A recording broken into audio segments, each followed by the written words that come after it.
déjà en place pour vous offrir une belle balade matinale sur Bénin TV. Mesdames, Messieurs, bonjour et bienvenue. Installez-vous confortablement. C'est encore parti pour 120 minutes d'émission dans la bonne vibe. On ouvre par le bulletin d'information.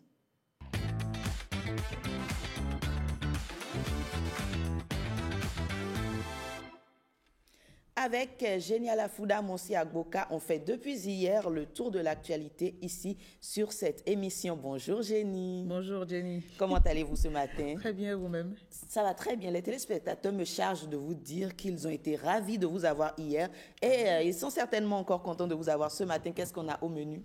Tant mieux pour moi. Alors, on va y aller. Madame, Monsieur, bonjour et bienvenue dans ce bulletin. On parle maraîchage pour démarrer. Le maraîchage, une activité que vous connaissez sans doute. Elle permet la culture de légumes et autres produits à usage alimentaire sur de petites ou moyennes surfaces. Au Bénin, eh bien, ce secteur fait face à des défis, notamment celui de la spécialisation. Et c'est d'ailleurs ce qui fait la force des maraîchers d'autres pays. Docteur Eugène Agbikodo est généticien. On le suit sur le sujet. La spéculation de piment seulement, le Rwanda a décroché beaucoup de contrats sur le plan international. Mais quand on a commencé en 2011, ça allait clopin. Les gens ont rejeté leurs produits. Parce que pour aller à l'export, ce n'est pas tout le monde. On les a aidés petit à petit. Et même après le projet, nous on a pris en tant que secteur privé et on a développé aujourd'hui, il y a le petit flacon de Akabanga qui est de Bataki local, qui est maintenant industrialisé. Et c'est aller dans la diaspora, dans les pays européens, aux États-Unis. Et même au Bénin, je trouve ça chez moi, alors que c'est au Rwanda qu'on a fait. Donc on peut prendre une petite filière et en faire un grand business. Cela est possible. Encore avec la proximité du Nigeria, de ce que tu produis. Donc nous sommes en train de former des agripreneurs. Celui-là qui va prendre une petite filière et en faire un grand, il voit que c'est un business. Business orientation. Il doit avoir une orientation business. On ne fait pas le maraîchage nourrit son homme. En Hollande, je vous dis, j'ai rencontré un jeune homme. Il est producteur de concombre. Il fait que ça. Et son concombre va en Angleterre. Il est un grand PDG. Il fait que du concombre. Il a moins d'1 hectare. Il a moins d'1 hectare de serre et il est dans le business. Il a plus de 30 employés qu'il paie. Les employés permanents sont plus de 10 et les employés saisonniers sont plus de le reste. Tout le monde est bien payé, y compris son salaire à lui, sa famille, et il ne fait que du concombre. Il est spécialisé. Ici au Bénin, on n'a pas la spécialité. Chacun fait tout le monde. Chacun fait toutes choses. Non, ce n'est pas vrai. Il faut spécialiser. On a des gens qui font la production de choux. Un collègue, il a plus de 40 ans d'expérience dans la production de choux. Il y en a d'autres, il a plus de 30 ans d'expérience que sur la tomate. Il y en a d'autres, il est spécialiste d'une culture donnée. Et quand vous déviez là-bas, il ne se retrouve pas. Mais quand vous venez là-bas, il connaît le pour. Qu'est-ce qu'il faut faire, qu'est-ce qu'il ne faut pas faire. Et aujourd'hui encore, au Bénin, on est en vrac, là, et tout le monde fait tout. Nous voulons apporter un peu de la spécialisation dans le maraîchage. Les interventions du président Patrice Talon suite à l'accident d'un bus à Glazoué ont été saluées par la communauté nigérienne vivant au Bénin. Elle a organisé un meeting de reconnaissance pour, entre autres, l'hospitalité dont les Nigériens bénéficient en terre béninoise. La substance de leur déclaration avec Jérôme Mumbo. Permettez-nous d'exprimer d'abord notre gratitude à l'endroit du peuple béninois et les hautes autorités pour l'accueil chaleureux, la sécurité et la paix dont nous bénéficions sur le sol béninois. Ici, nous avons trouvé non seulement une terre d'accueil, mais aussi une seconde patrie. Nous ne saurions oublier la marque de solidarité et de compassion du peuple béninois, notamment lors de la tragédie survenue la nuit du 16 au 17 août 2025. Ayant entraîné la mort de plusieurs dizaines de passagers nigériens. Ce qui témoigne la force des relations qui unissent les deux peuples. À travers le siècle des Nigéro-Béninois, notre ambition est double. Renforcer les liens de coopération, de convivialité et d'entraide entre Nigériens et Béninois. Et contribuer à notre manière au développement économique, social, culturel du Bénin, tout en restant attachés à nos racines nigériennes. Nous plaidons avec humilité pour que les autorités de nos deux pays continuent d'œuvrer ensemble à la libre circulation des personnes et des biens, au développement des échanges transfrontaliers et à la consolidation de la paix et de l'intégration régionale. Nous voulons réaffirmer notre disponibilité en tant que diaspora responsable et organisée à soutenir toute initiative visant à rapprocher davantage le Niger et le Bénin, deux pays frères liés par l'histoire et par le destin. Grand rassemblement des membres du fan club de Romuald Wadayi. Ils se sont retrouvés dans une salle de conférence au quartier d'Assé-Ouimbié. Objectif de cette rencontre est bien déterminer la conduite à suivre en vue du soutien aux candidats. Une déclaration d'engagement, de soutien et de responsabilité des membres a marqué la fin de la réunion. Yves Patrick Loco et Calvado Arono. Jeunes femmes et hommes issus de la société civile et de jeunes leaders politiques constituent le fan club Romuald Wadayi. Ce regroupement existe depuis quelques années et a été créé suite à une rencontre entre des admirateurs et le ministre Wadayi. C'était à Tokota, à Porto Novo, non loin de ce quartier. Les membres du fan club se retrouvent pour définir les stratégies en vue du soutien à sa candidature pour la présidentielle de 2026. Le ministre Romuald Wadayi, on le soutenait, ce n'était pas pour être président de la République. On le soutenait dans son courage, on le soutenait dans son engagement aux côtés du chef de l'État.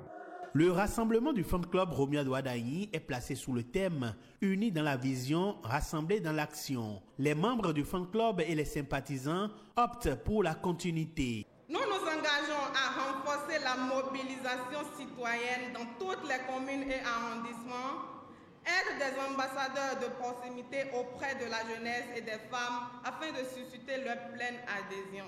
Et notre combat réel, c'est le combat des élections présidentielles. La grande rencontre du fan club Romuald Wadayi est, selon les organisateurs, une étape décisive dans la dynamique de soutien aux candidats choisis par les partis de la mouvance à la présidentielle du dimanche 12 avril 2026. Et pour être électeur, il faut connaître son centre de vote et le changer en cas de nécessité. Occuper également un poste dans un bureau de vote est aussi une manière de contrôler le scrutin. Chaque membre du fan club est convié à convaincre ses parents, proches et amis pour le candidat Wadayi. Le staff invite la jeunesse à mettre les statuts WhatsApp, les tours sur les plateformes numériques et les créations de contenu au service de l'actuel argentier national. L'UEMOA mise sur les médias pour renforcer son processus d'intégration économique. À Cotonou, des journalistes venus des 8 pays membres de l'Union participent à une session de formation consacrée aux politiques, à la gouvernance, aux indicateurs économiques et aux grands chantiers de l'institution. Cette session fait suite à celle tenue à Saly au Sénégal en 2023. Mariano Gankou, Fallon Kisezono.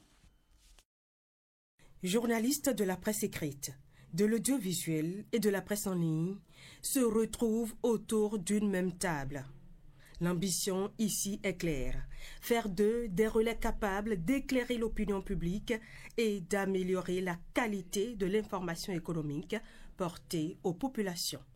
L'UEMOA a récemment adopté un cadre stratégique, Impact 2030, un programme ambitieux qui trace les grandes lignes de son action pour les prochaines années. Notre rôle en tant que média est d'accompagner cette vision, d'en expliquer les contours aux populations et d'en rendre compte avec rigueur et pédagogie. Et pour y parvenir, nous devons disposer de journalistes mieux formés, mieux outillés et mieux connectés aux réalités économiques. Au programme, plusieurs thématiques dont la présentation du plan stratégique 2025-2030 baptisé Impact 2030. Véritable boussole, ce document trace les nouvelles priorités de l'organisation sous-régionale. Impact 2030 vise ainsi à offrir des perspectives durables à une population jeune et en quête de signaux forts à travers l'accélération de la transformation structurelle des économies de l'Union. Cette transformation repose sur le développement des chaînes de valeur régionales intégrées, génératrices de fortes valeurs ajoutées dans les secteurs où l'Union dispose d'atouts concurrentiels. Prévue pour durer 5 jours, la formation offre aux participants une opportunité d'acquérir de nouveaux outils et de renforcer leurs compétences afin de mieux couvrir les questions économiques liées à l'espace UEMOA. Le handisport béninois reste fidèle à sa dynamique. La fédération en charge de ce sport a renouvelé sa confiance à Abdelrahman Ouourou Barret. Réunis à Cotonou, les délégués ont validé le bilan du bureau sortant et élu une nouvelle équipe pour conduire la famille handisport. Le point de l'Assemblée générale dans ce reportage. Le sport comme levier d'inclusion. Au Bénin, la Fédération béninoise handisport multiplie les efforts pour offrir aux athlètes en situation de handicap une place sur les podiums nationaux et internationaux. Réunis à Cotonou, dirigeants, entraîneurs et athlètes ont répondu à l'appel de leur président Abdelrahman Ouourou Barret. Un moment fort, le bilan de son mandat qui s'achève en octobre prochain. Le CNP Bénin a mené diverses activités à Kandi, Parakou, Diougou, Azové, Adjoum, Porto-Novo, Save, Lokosa, Abomey, etc. Ces sorties ont permis à notre fêtière de se rendre compte de la volonté et du souhait des personnes handicapées de ces localités à faire du sport. Nous devons nous en réjouir, comme en témoigne le nombre d'associations aujourd'hui au nombre de 17. Déjà, nous avons pu mettre sur les fonds baptismaux 3 fédérations. La Fédération des sports pour aveugles et malvoyants et la Fédération béninoise de basketball en fauteuil roulant.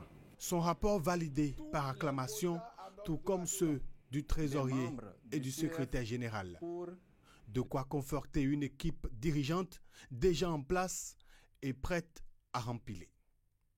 Au moment du vote, le verdict est sans appel, 17 voix pour, aucune contre. Sans challenger, Abdelrahman Ouourou Barret conserve son fauteuil et repart pour un nouveau mandat. Nous allons continuer la formalisation, l'organisation là pour avoir dans les prochains mois la création de la fédération de volleyball assis ou para-volley, la fédération de powerlifting, ainsi de suite, pour donner vraiment le vrai visage d'un vrai comité national paralympique. Le nouveau bureau compte 13 membres, dont 2 femmes, renforcés par 2 commissaires aux comptes. Une équipe élargie pour conduire à bon port toute la famille du handisport béninois. 19 combats des athlètes déterminés, un public conquis. La 2e édition du championnat national de kickboxing a tenu toutes ses promesses à Godomey, une soirée marquée par le sacre de bienvenue d'Ossou, désormais attendu au championnat d'Afrique en Égypte. Blaise Atanko. 19 combats, dont 2 d'exhibition, ont rythmé la 2e édition du championnat national de kickboxing. Une journée riche en intensité et en spectacle. Par moment, pour certains combats, on a vu la faiblesse. Déjà au 3e round, c'était difficile. Mais en gros, je suis satisfait par les résultats. Et je crois que je vais exhorter chacun d'entre eux à poursuivre encore plus. Junior, espoir et senior, les meilleurs athlètes se sont affrontés.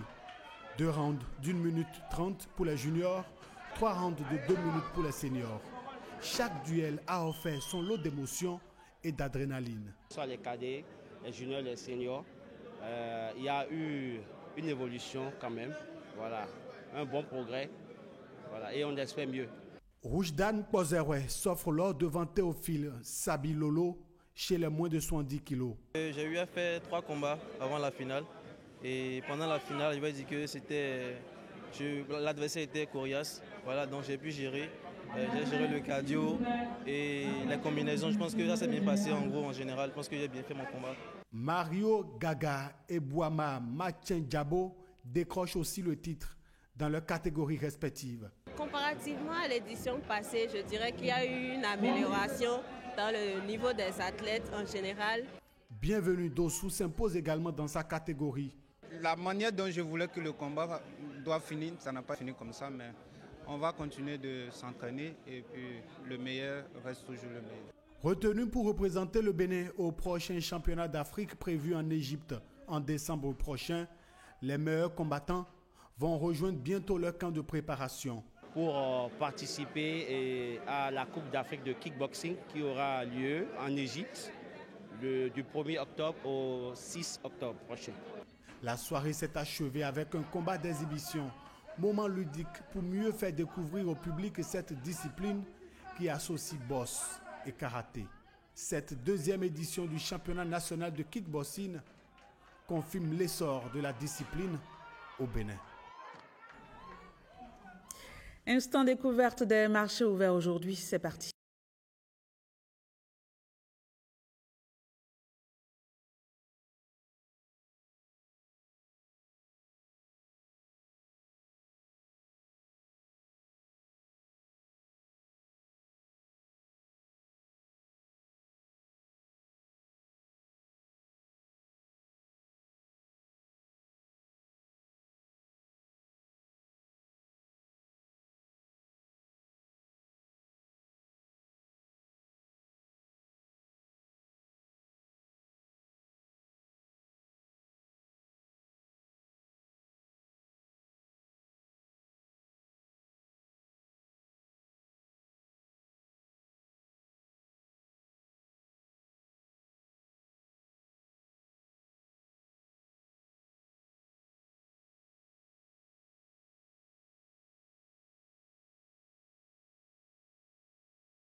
Voilà, ce sera tout pour le bulletin de ce matin. Merci de l'avoir suivi. Un plaisir comme d'habitude. On se retrouve demain, même heure, même canal. Jennifer, ce sera tout. Le rendez-vous est pris donc à demain, ma chère Génial Afouda, Monsi Agboka. Vous le disiez, on se retrouve pour un autre tour de l'actualité. Mesdames, messieurs, à présent, le menu de ce mardi. Nous restons collés à l'actualité de la rentrée scolaire. Avant la reprise des classes, il y a eu les cours de vacances et pendant l'année scolaire, il y a toute forme de cours de soutien. Qu'est-ce que ces initiatives apportent concrètement à l'apprenant? On en parle dans Événements à la Une avec Patrick Diossou et son invité. Dans Instant Santé, on poursuit avec l'alimentation à l'école. Aujourd'hui, nous levons un coin de voile sur les risques d'intoxication alimentaire et sur comment se prémunir. Nous l'avons abordé hier. On poursuit aujourd'hui les échanges autour de la désignation de Romuald Wadaï comme candidat des partis de la mouvance.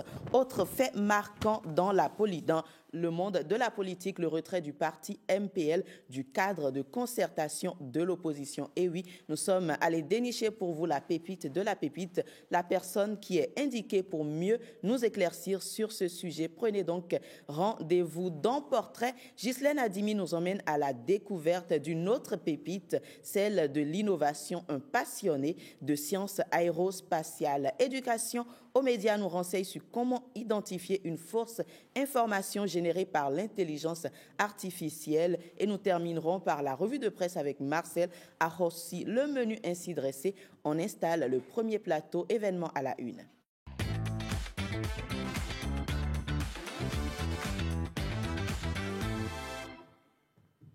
Événement à la Une avec Patrick Diossou et son invité, cours de vacances, cours de soutien scolaire. Quel apport? Bonjour Patrick.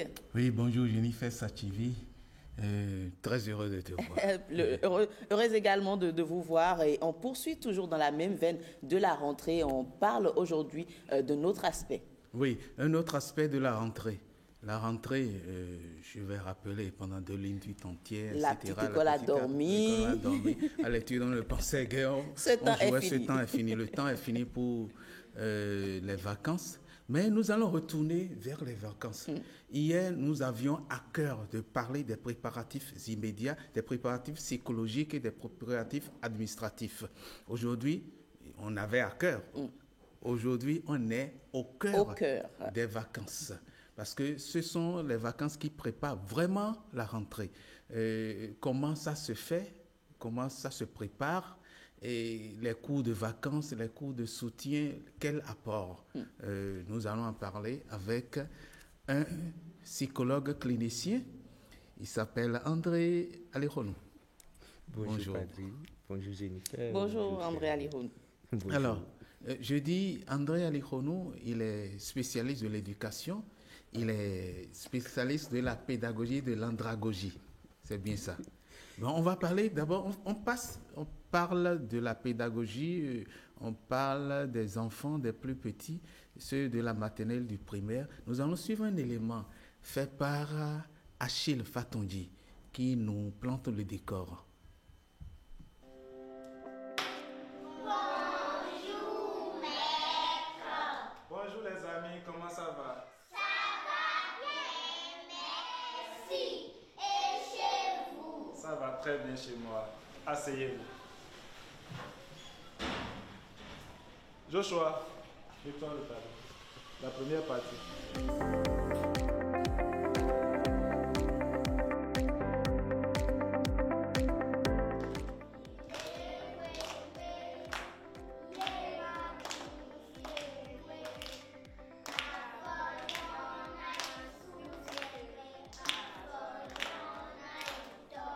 Et on a parlé de quoi?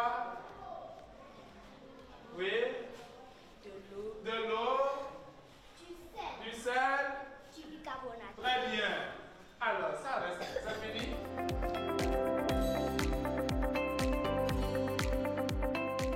Je viens au cours de vacances pour apprendre et avoir une longueur d'avance sur la rentrée prochaine. J'ai appris l'appareil digestif, j'ai appris la mathématique. Les mots commençant par ac ou oc.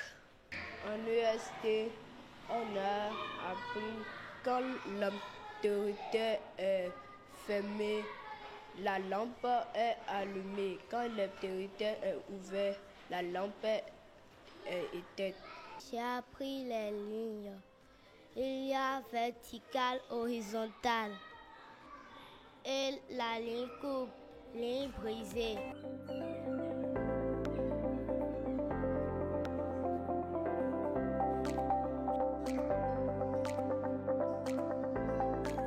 Ces cours de vacances permettent aux enfants de s'améliorer, surtout aider ces enfants qui ont certaines lacunes, de les corriger au mieux.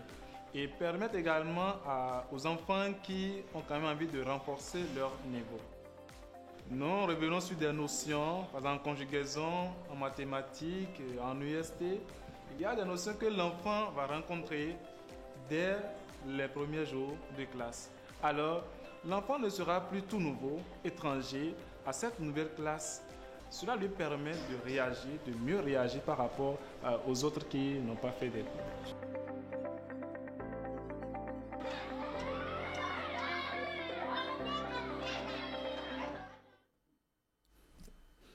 Oui. L'enfant ne sera plus tout nouveau dans cette nouvelle classe. Monsieur Alironou. Oui, merci beaucoup. Avant même de me prononcer sur le sujet, permettez-moi de commencer par dire ce petit mot de 5 lettres à l'endroit de tout le plateau et surtout de vous pour la pertinence des sujets. Juste un petit mot qu'on a l'habitude d'employer à travers merci. Merci pour, c'est notre devoir. Pour les informations que vous apportez à ces enfants, aux parents, j'ai envie de dire, pour contribuer à l'éducation et au développement du pays. Vraiment, merci beaucoup. C'est nous qui vous remercions d'être toujours au rendez-vous pour éclairer l'opinion publique. Merci beaucoup. Oui, alors les enfants... je vais peut-être vous choquer ce matin, mais les cours de vacances, ce n'est pas systématique. D'accord. C'est bon. Oui. Mais ce n'est pas systématique. Et ce n'est pas bon pour tous les enfants. Ce n'est pas une question de choquer. Dites ce qu'il y a, ce que le psychologue dit. C'est ça. C'est pas parce que tous les enfants... Parce que, vous savez, les vacances, ça a une certaine connotation dans la tête de l'enfant. Oui. Maintenant, les cours de vacances devraient avoir un objectif pour l'enfant, pas enfant. Oui. Quel est l'objectif que vous voulez atteindre chez l'enfant? Oui. Et pour ça, lorsque le cours de vacances devient un fonds de commerce pour, je ne sais pas, augmenter quelque chose, ou pour les parents, ça devient un autre exercice, une activité de vacances où l'enfant va sortir de la maison pour nous foutre la paix un peu. Il se promène un peu trop, il joue trop au ballon, il est trop aussi. Et quand c'est comme ça, ça ne rencontre pas l'objectif de l'enfant. Oui. Et quel serait l'objectif de l'enfant, le petit enfant? Le maître a commencé par dire quelque chose dans l'élément. Il a dit, c'est pour préparer l'enfant à la rentrée. Que l'enfant ne soit pas surpris, qu'il prenne de l'avance sur la rentrée. Oui. Est-ce que votre enfant n'est pas suffisamment intelligent pour se préparer lui-même, prendre de l'avance sur la rentrée? Est-ce qu'il a besoin qu'on vienne l'accompagner dessus? Et ça, c'est le rôle du parent. De connaître un peu son enfant et, comme je le dis toujours, de planifier tout ça en commun accord avec l'enfant. Oui, planifier avec l'enfant. Mais certains vont jusqu'à amener les enfants de 2 ans au cours de pour les cours de vacances. Bon, il faut convenir avec moi que ce n'est pas cours de vacances. Passer le cours de vacances, comme je le dis, j'aurais préféré que le parent qui a les moyens d'envoyer au cours de vacances sollicite un aîné, sollicite un enseignant à la maison, qu'on vienne et qu'on fasse un programme avec son enfant sur 2 semaines, sur 3 semaines, sur les, comment on va dire, les niveaux de performance qu'on voudrait que l'enfant atteigne et qu'on puisse travailler avec l'enfant sur ça. Parce que envoyer les enfants au cours de vacances, systématiquement pour moi, pour certains enfants qui n'en ont pas besoin, et j'en ai déjà connu plusieurs, même les cours de répétition, ils n'en ont pas besoin. Et ces enfants, ils vont comme un peu pour faire le tourisme. Il va se promener. Et c'est l'occasion de peut-être s'amuser un peu plus. Or, peut-être lui, c'est vrai qu'en mathématiques, il aurait besoin de soutien, mais il a besoin de soutien dans certaines thématiques. Et quand c'est particulier, quand c'est lié à lui et c'est lui seul, le maître a le temps de travailler réellement ça avec lui pour l'amener à se préparer à ne pas être surpris. Mais le maître qui, pour avoir été aussi dans l'organisation des cours de vacances sur ma paroisse, on ne tient pas compte des individualités des enfants. On a un programme sur 1 mois, on voudrait faire passer si. Qu'est-ce que tu pourrais faire pour que les enfants aient tant. Mais est-ce que les enfants qui sont là ont vraiment bénéficié de quelque chose? Et donc, quand on tient un discours comme ça, on n'est pas dans la logique de faire mal à ceux qui gagnent quelque chose par rapport à cela. Moi-même, ça m'a aidé étudiant à un moment. Mais ici, l'intérêt supérieur, c'est l'intérêt de l'enfant. Oui. Donc, il faut voir chaque enfant qui vient normalement au cours de vacances, parce que c'est un gros sacrifice que l'enfant fait. Il donne 1 mois de ses vacances pour venir écouter, apprendre quelque chose. Ça doit être très bénéfique pour que l'année prochaine, il ait encore l'envie de le faire. Ok, justement, entre-temps, ils nous ont rejoints. Osias Sounouveau est sur ce plateau avec son invité. Ce n'est pas encore le moment de les recevoir tous les deux, mais ils sont là, ils participent également à l'émission. Bonjour Osias. Bonjour Jennifer, bonjour à toute l'équipe, Patrick et son invité, le psychologue. Vous nous êtes très précieux sur ce plateau parce que vous nous aidez à capter un peu la dimension, explorer la dimension psychologique justement des apprenants, de l'éducation et d'un certain nombre de paramètres qui pourraient jouer. Merci également à vous. Absolument, qui pourrait jouer sur la capacité de l'enfant à assimiler. Justement sur cette capacité, est-ce que la multiplication des cours parallèles, des cours de soutien parallèles n'a pas un effet sur les facultés d'assimilation et de régénération, d'accord, de l'enfant? Je vise là le temps de récupération, de repos nécessaire. Est-ce que ça n'a pas une incidence sur le temps scolaire utile? Merci de poser la question, mais oui, un effet, et j'ai envie de compléter, un effet négatif. Parce que vous voyez, le cursus scolaire a été conçu suivant les étapes de développement de l'enfant, suivant son âge, mais surtout suivant son âge psychologique. On ajoute l'âge physique, mais on s'est basé surtout sur l'âge psychologique, la capacité d'assimilation, d'apprentissage de chaque enfant. Et c'est sur ça qu'on a basé le cursus scolaire. Et pour ça, quand vous voyez bien le cursus scolaire, on fait une certaine période et on met une pause. Ce n'est pas par hasard. Avant même les vacances. Maintenant, il semble que l'évolution du monde d'aujourd'hui, on est plus préoccupé à fabriquer des robots plutôt que des citoyens.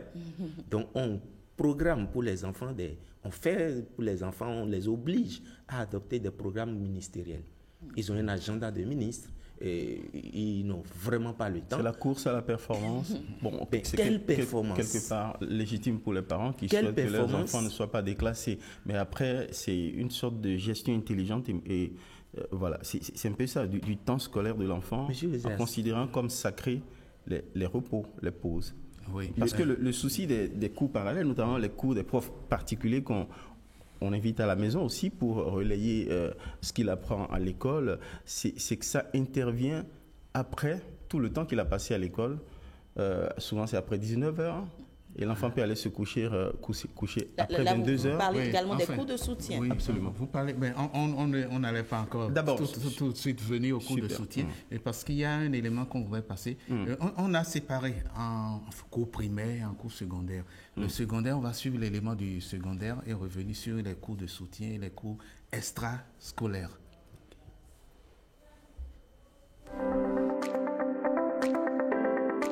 Je fais les cours de vacances pour avoir une idée de ce qui va se passer en seconde. En quatrième, on a beaucoup de coefficients, quoi. C'est pourquoi je viens au cours de vacances. À travers les cours de vacances, au cours de l'année, on peut bien s'en sortir. Par exemple, les matières scientifiques, PCT, maths, même l'anglais aussi. En maths, ce sont les racines carrées et la simplification des x et y, comment les calculer. En anglais, nous avons aussi le passé simple des verbes irréguliers aussi. Oui, il faut reconnaître que la différence se fait rapidement par rapport à ceux qui sont restés inactifs tout au long des vacances. Ceux qui ont suivi au moins ces cours de vacances réagissent aux premières notions qu'on leur enseigne rapidement. Ils interviennent très bien. C'est surtout ceux qui prennent ça au sérieux qui anti-profit. Il y en a qui vont dire aux parents qui viennent, qui vont au cours, mais qui ne sont pas à l'école. Ouais, donc, le problème que cela soulève, c'est quoi? Il faut que les parents, quel que soit le moment, quand même, essayent d'accompagner les apprenants. Si l'enfant qui est au CI, CP, on les envoie au cours de vacances, arrive à la maison, il faut les aider. Si c'est l'écriture, si c'est les mathématiques, il faut les aider. Sinon, les enseignants vont faire l'essentiel à l'école, mais ils ne sont pas accompagnés. Les enfants n'auront pas les résultats.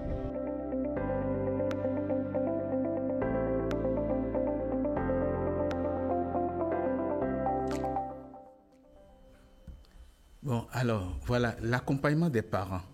On avait commencé à en parler, accompagnement des parents pour ces enfants. Nous avons séparé, on a parlé des petits-enfants, donc de la maternelle au primaire, enfin, c'est les enfants du primaire, et puis ceux du secondaire.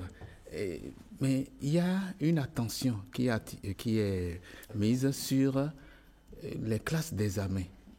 Cours de vacances pour les classes d'examen, est-ce important? Parce que vous avez déjà dit que ce n'est pas systématique les cours de vacances, mais au secondaire et puis les classes d'examen, qu'est-ce que vous en pensez?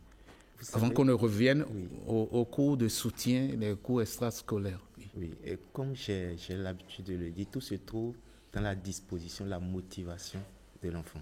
Oui. Ce qu'on est en train de dire, que ce soit cours de vacances ou cours ordinaires, vous voyez que dans l'élément, le monsieur a présenté les mêmes problèmes que les enseignants rencontrent au cours de l'année scolaire, si les parents ne suivent pas. Or, pour moi, le cours de vacances, c'est pas venir répéter ce qui doit être fait à l'école. c'est pas, oui, un empilement. C'est pas venir de façon cumulée, excusez-moi, mais assiéger l'intelligence de l'enfant pour dire je dois finir ça. C'est pas ça. Le cours de vacances, normalement, on a fini, quand le parent a fini de faire le point de l'année scolaire avec son enfant, il sait où les lacunes se trouvent et comment est-ce qu'on va essayer de les combler. C'est ça le rôle du cours de vacances. Et donc, quand c'est fait comme ça, que l'enfant soit en classe d'examen ou en classe intermédiaire, s'il en a besoin, l'enfant vous dira oui, mais voici les matières, et en même temps, vous définissez avec lui comment on va procéder pour réussir. Donc, les cours de vacances en tant que cours de préparation à la prochaine rentrée, ce ne sont pas, si on saisit bien vos explications, des cours pour apprendre les notions déjà par anticipation. Déjà les premières notions. Mais des cours de remise à niveau, des notions qu'on aurait dû maîtriser avant d'aller plus loin. Parce que si tu as des lacunes antérieures et que tu viens, un enfant qui quitte, j'ai dit n'importe quoi, qui quitte la 4e avec des lacunes, et en sciences, je dis n'importe quoi, et il va en 3e parce qu'il a examen, il faut qu'il apprenne pendant les cours de vacances, les 2 semaines ou les 3 semaines, qu'il apprenne les premières notions dans chaque matière de la 3e et les lacunes de la 4e. C'est ça.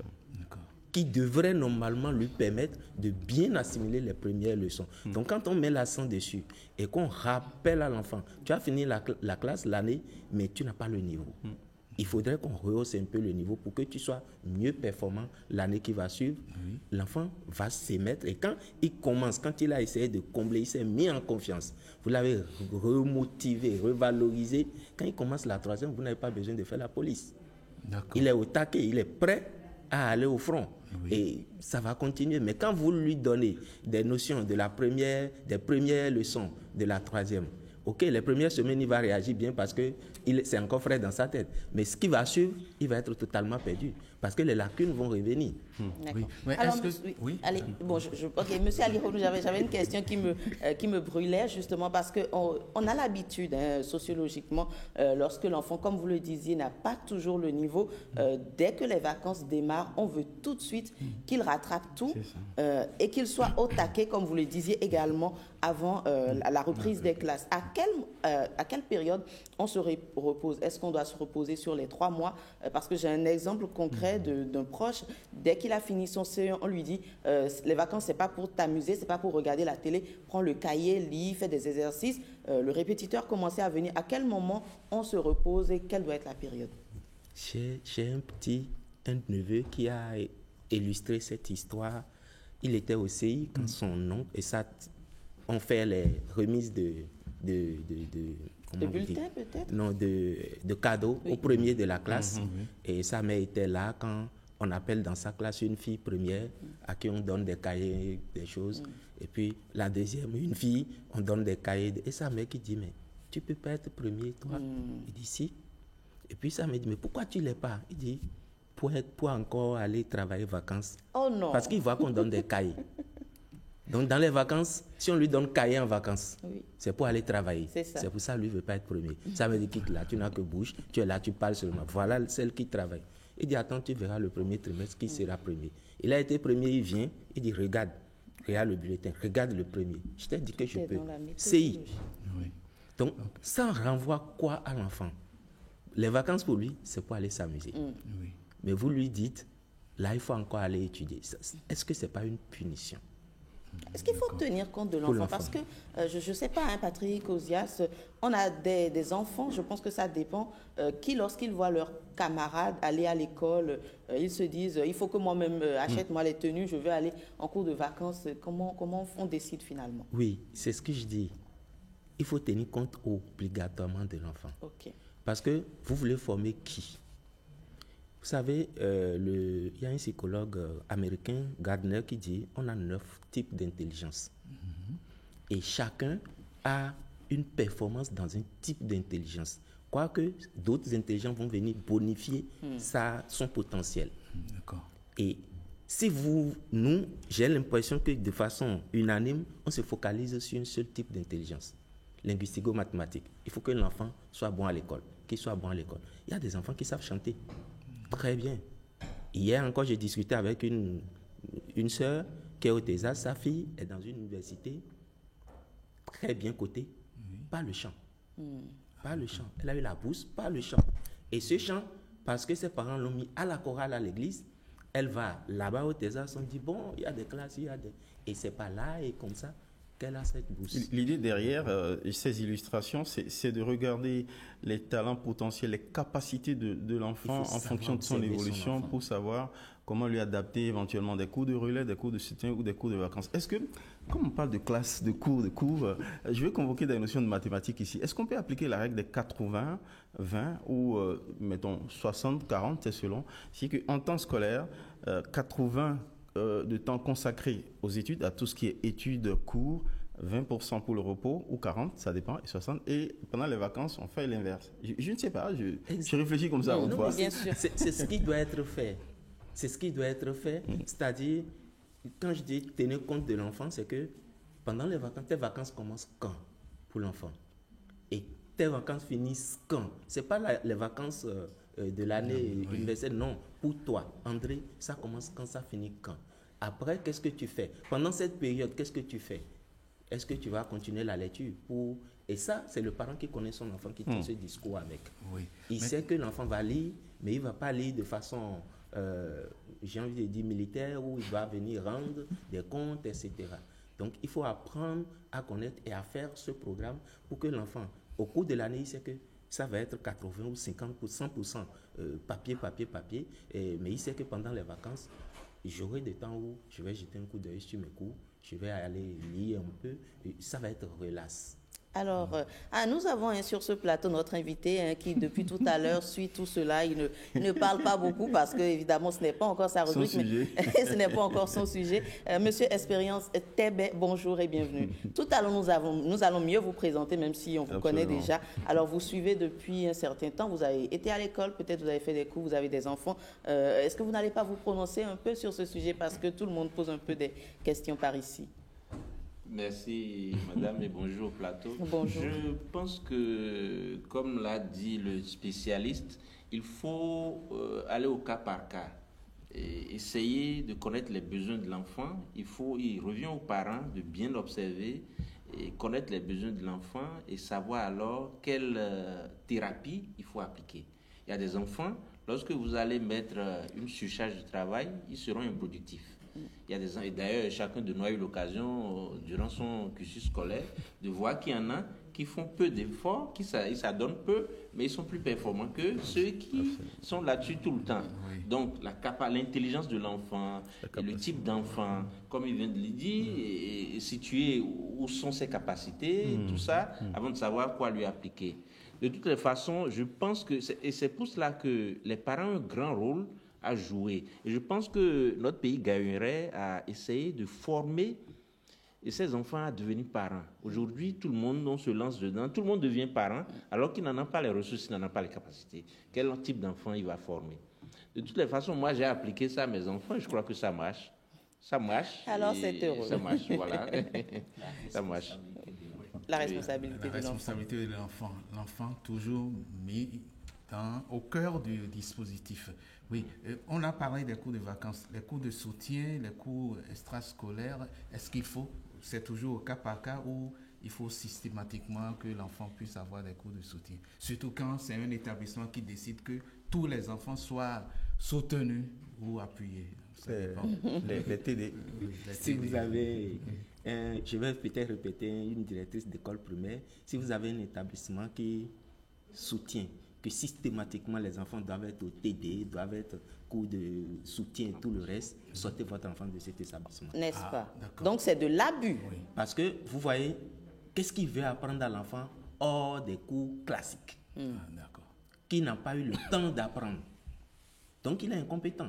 Excusez-moi de le dire avec les mots peut-être un peu forts. Mais en même temps, ce qu'il ne faut pas se rendre à, je veux dire, l'évidence de la réalité. Tous les enfants n'ont pas, comme on l'a indiqué, toute la capacité d'assimilation, n'ont pas la capacité égale. Il y en a qui peuvent avoir un temps de retard, donc la possibilité de rattraper. Donc on peut considérer, admettre que oui, on peut tolérer, admettre qu'après les cours classiques, les enfants puissent aller rattraper. Je crois que ce que vous pointez, c'est la systématisation, le caractère obligatoire, quasi militaire ou martial, l'imposition. Qui va parfois jusqu'à 19h, 20h, 22h. Commercial. Sinon, oui, je suis d'accord. J'allais en venir. J'ai dit, quand c'est systématique, là, ça devient un abus. Mais lorsque ça tient compte de l'enfant, moi, j'avais un garçon qui vient d'avoir son bac C, il n'a jamais eu de répétiteur, il n'a jamais eu de cours de soutien. Même travailler en groupe, on a dû négocier un peu. Voilà quelqu'un qui se connaît, qui sait qu'il est improductif. C'est comme si le groupe le retardait. Et qu'est-ce qu'il dit? J'ai besoin d'être attentif quand l'enseignant, mon professeur explique. Le reste, je m'en charge. Quand vous avez un enfant comme ça, ne le surchargez pas, ne l'obligez pas à rentrer dans un programme comme ça, il est assez responsable. Donc, ça revient encore aux parents de connaître leur enfant. Ici, le problème qu'on rencontre souvent, c'est que les parents ne savent pas qui sont les enfants. Comment son enfant étudie, dans quelle disposition l'enfant apprend et il retient, il connaît bien. L'enfant qui peut-être, et on en a eu plein, l'enfant qui peut-être, pendant que vous êtes dans la cour, en train de bavarder de tout et de rien, c'est là il a son cahier, il est en train d'apprendre. Pour le parent, il fait entre guillemets, du papatoya. Qu'est-ce que tu fous là? On ne peut pas apprendre dans ces conditions. Il y a des enfants qui apprennent comme ça. Il y a des enfants, il va s'amuser toute la nuit. Ça, c'est un témoignage d'un parent l'année passée. Il s'amuse toute la nuit, CM2. Mais à partir de entre 2h, 3h, pendant que tout le monde dort, il se réveille tranquillement, il ne gêne personne. Il finit d'apprendre avant 4h. Et il se couche tranquillement comme si rien n'était. Et son père qui s'étonnait il travaille, mais les trous bandits, il faut parler à mon enfant psychologue pour qu'il soit un peu plus... Quand j'investis, voilà l'enfant, sa stratégie. Quand il y a le bruit, il n'est pas concentré. Donc il se réveille tard dans la nuit et puis il fait ses exercices, il apprend ses leçons. Le matin, il s'amuse avec tout le monde. Mais il est bon. Et si le parent connaissait, est-ce qu'il va encore râler sur cet enfant? Donc il faut responsabiliser les enfants. Il faut savoir comment ton enfant apprend. Il y a des enfants, ils apprennent dans le bruit. C'est quand il y a le bruit à côté qu'il arrive à assimiler. Il y en a, c'est quand c'est totalement calme qu'il arrive à assimiler. Ton enfant est de quel type d'enfant? Et quand tu connais ça, que tu travailles ça, tu mets les dispositions pour qu'il performe dans ça, tu n'as plus besoin de cours de soutien, de vacances. Les dépenses sont moindres. Donc, le petit travail à faire qui ne demande pas d'argent aux parents, c'est d'observer. Pour finir. Oui, alors, un dernier mot pour finir avec ce sujet. Cours de vacances, cours de soutien, cours extrascolaires, qu'est-ce qu'il faut faire? Qu'est-ce qu'il faut retenir? Quelques petites secondes, parce que le temps, il file à une vitesse. Qu'est-ce qu'on doit retenir? Je crois qu'on l'a déjà dit. Voyez un peu comment, si votre enfant en a vraiment besoin, ça ne doit pas être systématique et ça ne doit pas être permanent. Super. En tout cas, moi, je retiens que c'est de l'abus. Quand on excède, quand on exagère, je retiens que c'est de l'abus. Donc, chacun en a pour son compte sur le plateau. Oui, tout à fait. Moi, j'étudiais en musique, toujours. OK. Oui. Sans la musique, ça peut pas passer. Ça peut pas passer. Oui. Toujours en musique, au RFI, à l'UB, c'est... Quand il y a ça, j'arrivais à travailler. À étudier. Il y a de la bonne musique aussi sur Radio Bénin. Merci beaucoup. Enfin, quand je parlais de ce fut un temps. Alors, merci beaucoup, Patrick. Nous sommes toujours ravis de vous avoir sur ces sujets d'intérêt. Mesdames, Messieurs, on passe à présent à l'invité politique.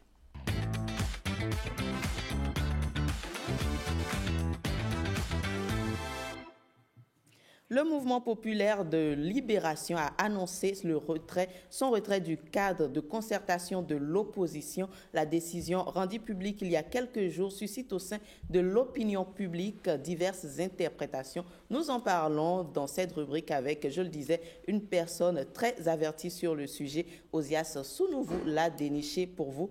Osias, à nouveau, bonjour. À nouveau, bonjour, Jennifer. Merci de nous avoir acceptés discrètement sur le plateau.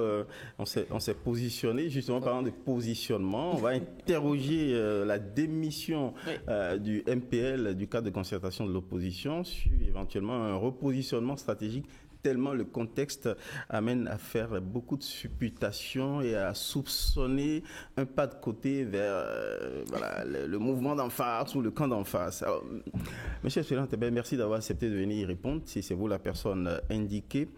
parlant de reprendre les mots de Jennifer, celui qui est le plus avisé pour nous expliquer pourquoi ce pas de côté, c'est encore vous.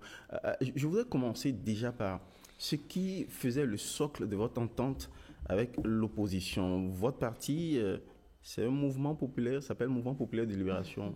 De quoi vouliez-vous libérer le peuple? C'était quoi vos valeurs fondamentales? Merci, M. Ozias, et à tout le monde sur le plateau.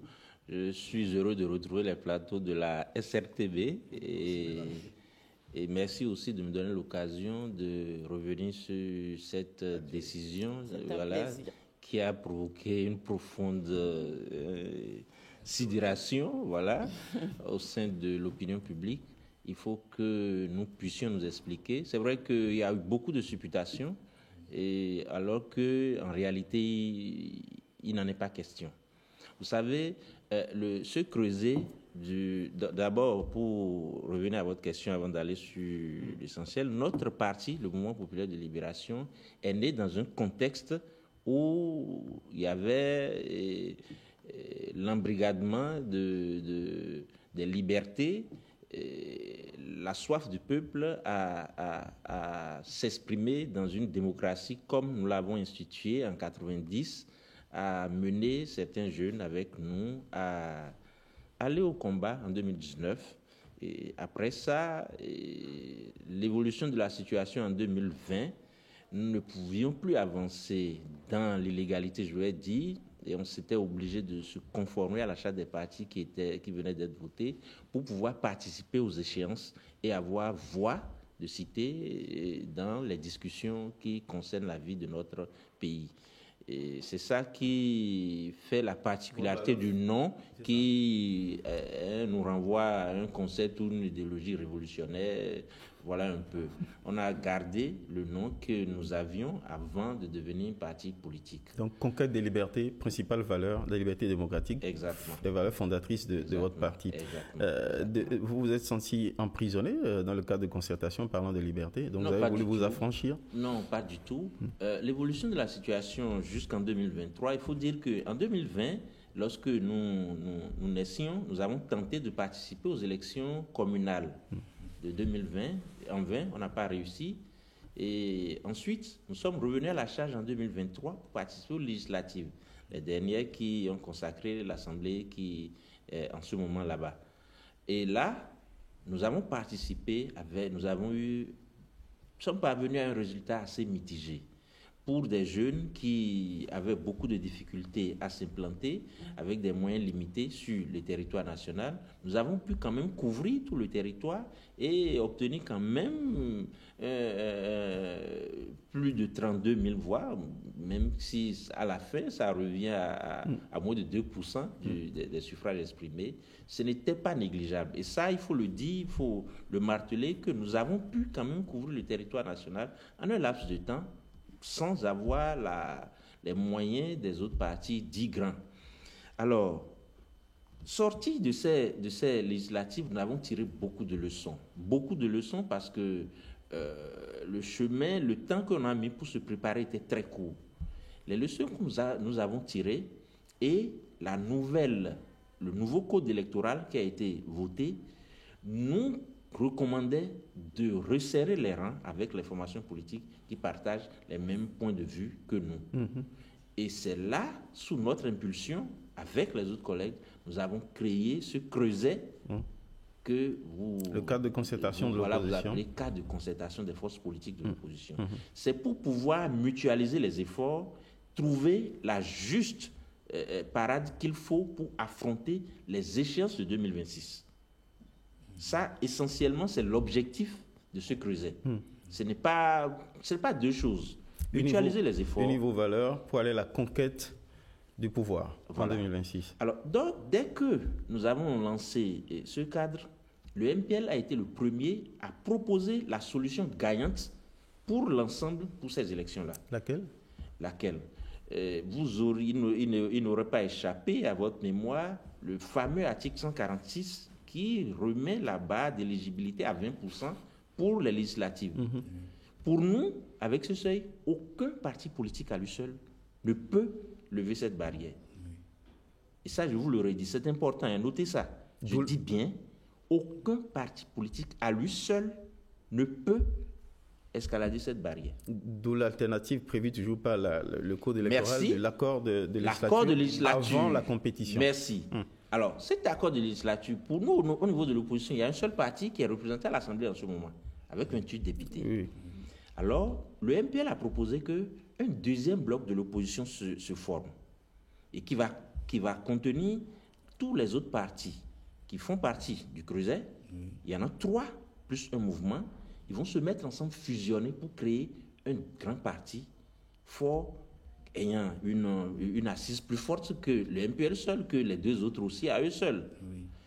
Vous me direz, pour beaucoup d'entre vous, vous allez poser la question de savoir comment est-ce qu'on pouvait créer un deuxième parti si facilement, comment on peut fusionner. Mais le PRD, l'UP nous a montré le chemin. L'UDBN nous a montré, devenu RN nous a montré un autre chemin. Donc nous avons proposé en même temps qu'il suffisait que l'un d'entre nous prenne son récépissé, qu'il rebaptise au nom et au logo que nous aurions décidé ensemble. Et après ça, le ministre de l'Intérieur prendra acte. Quelques jours après, nous irons en congrès pour annoncer au peuple que nous avons formé le deuxième bloc de l'opposition au sein du cadre. Voilà, ceci nous ramène, et je vais finir, ceci va nous ramener à être évalués aux mêmes critères que les gens d'en face. La question des 20% que nous avons agité, combattu tout le temps, tombe d'elle seule. On n'a pas besoin de combattre ça, on la contourne. Et on sera évalué comme les autres.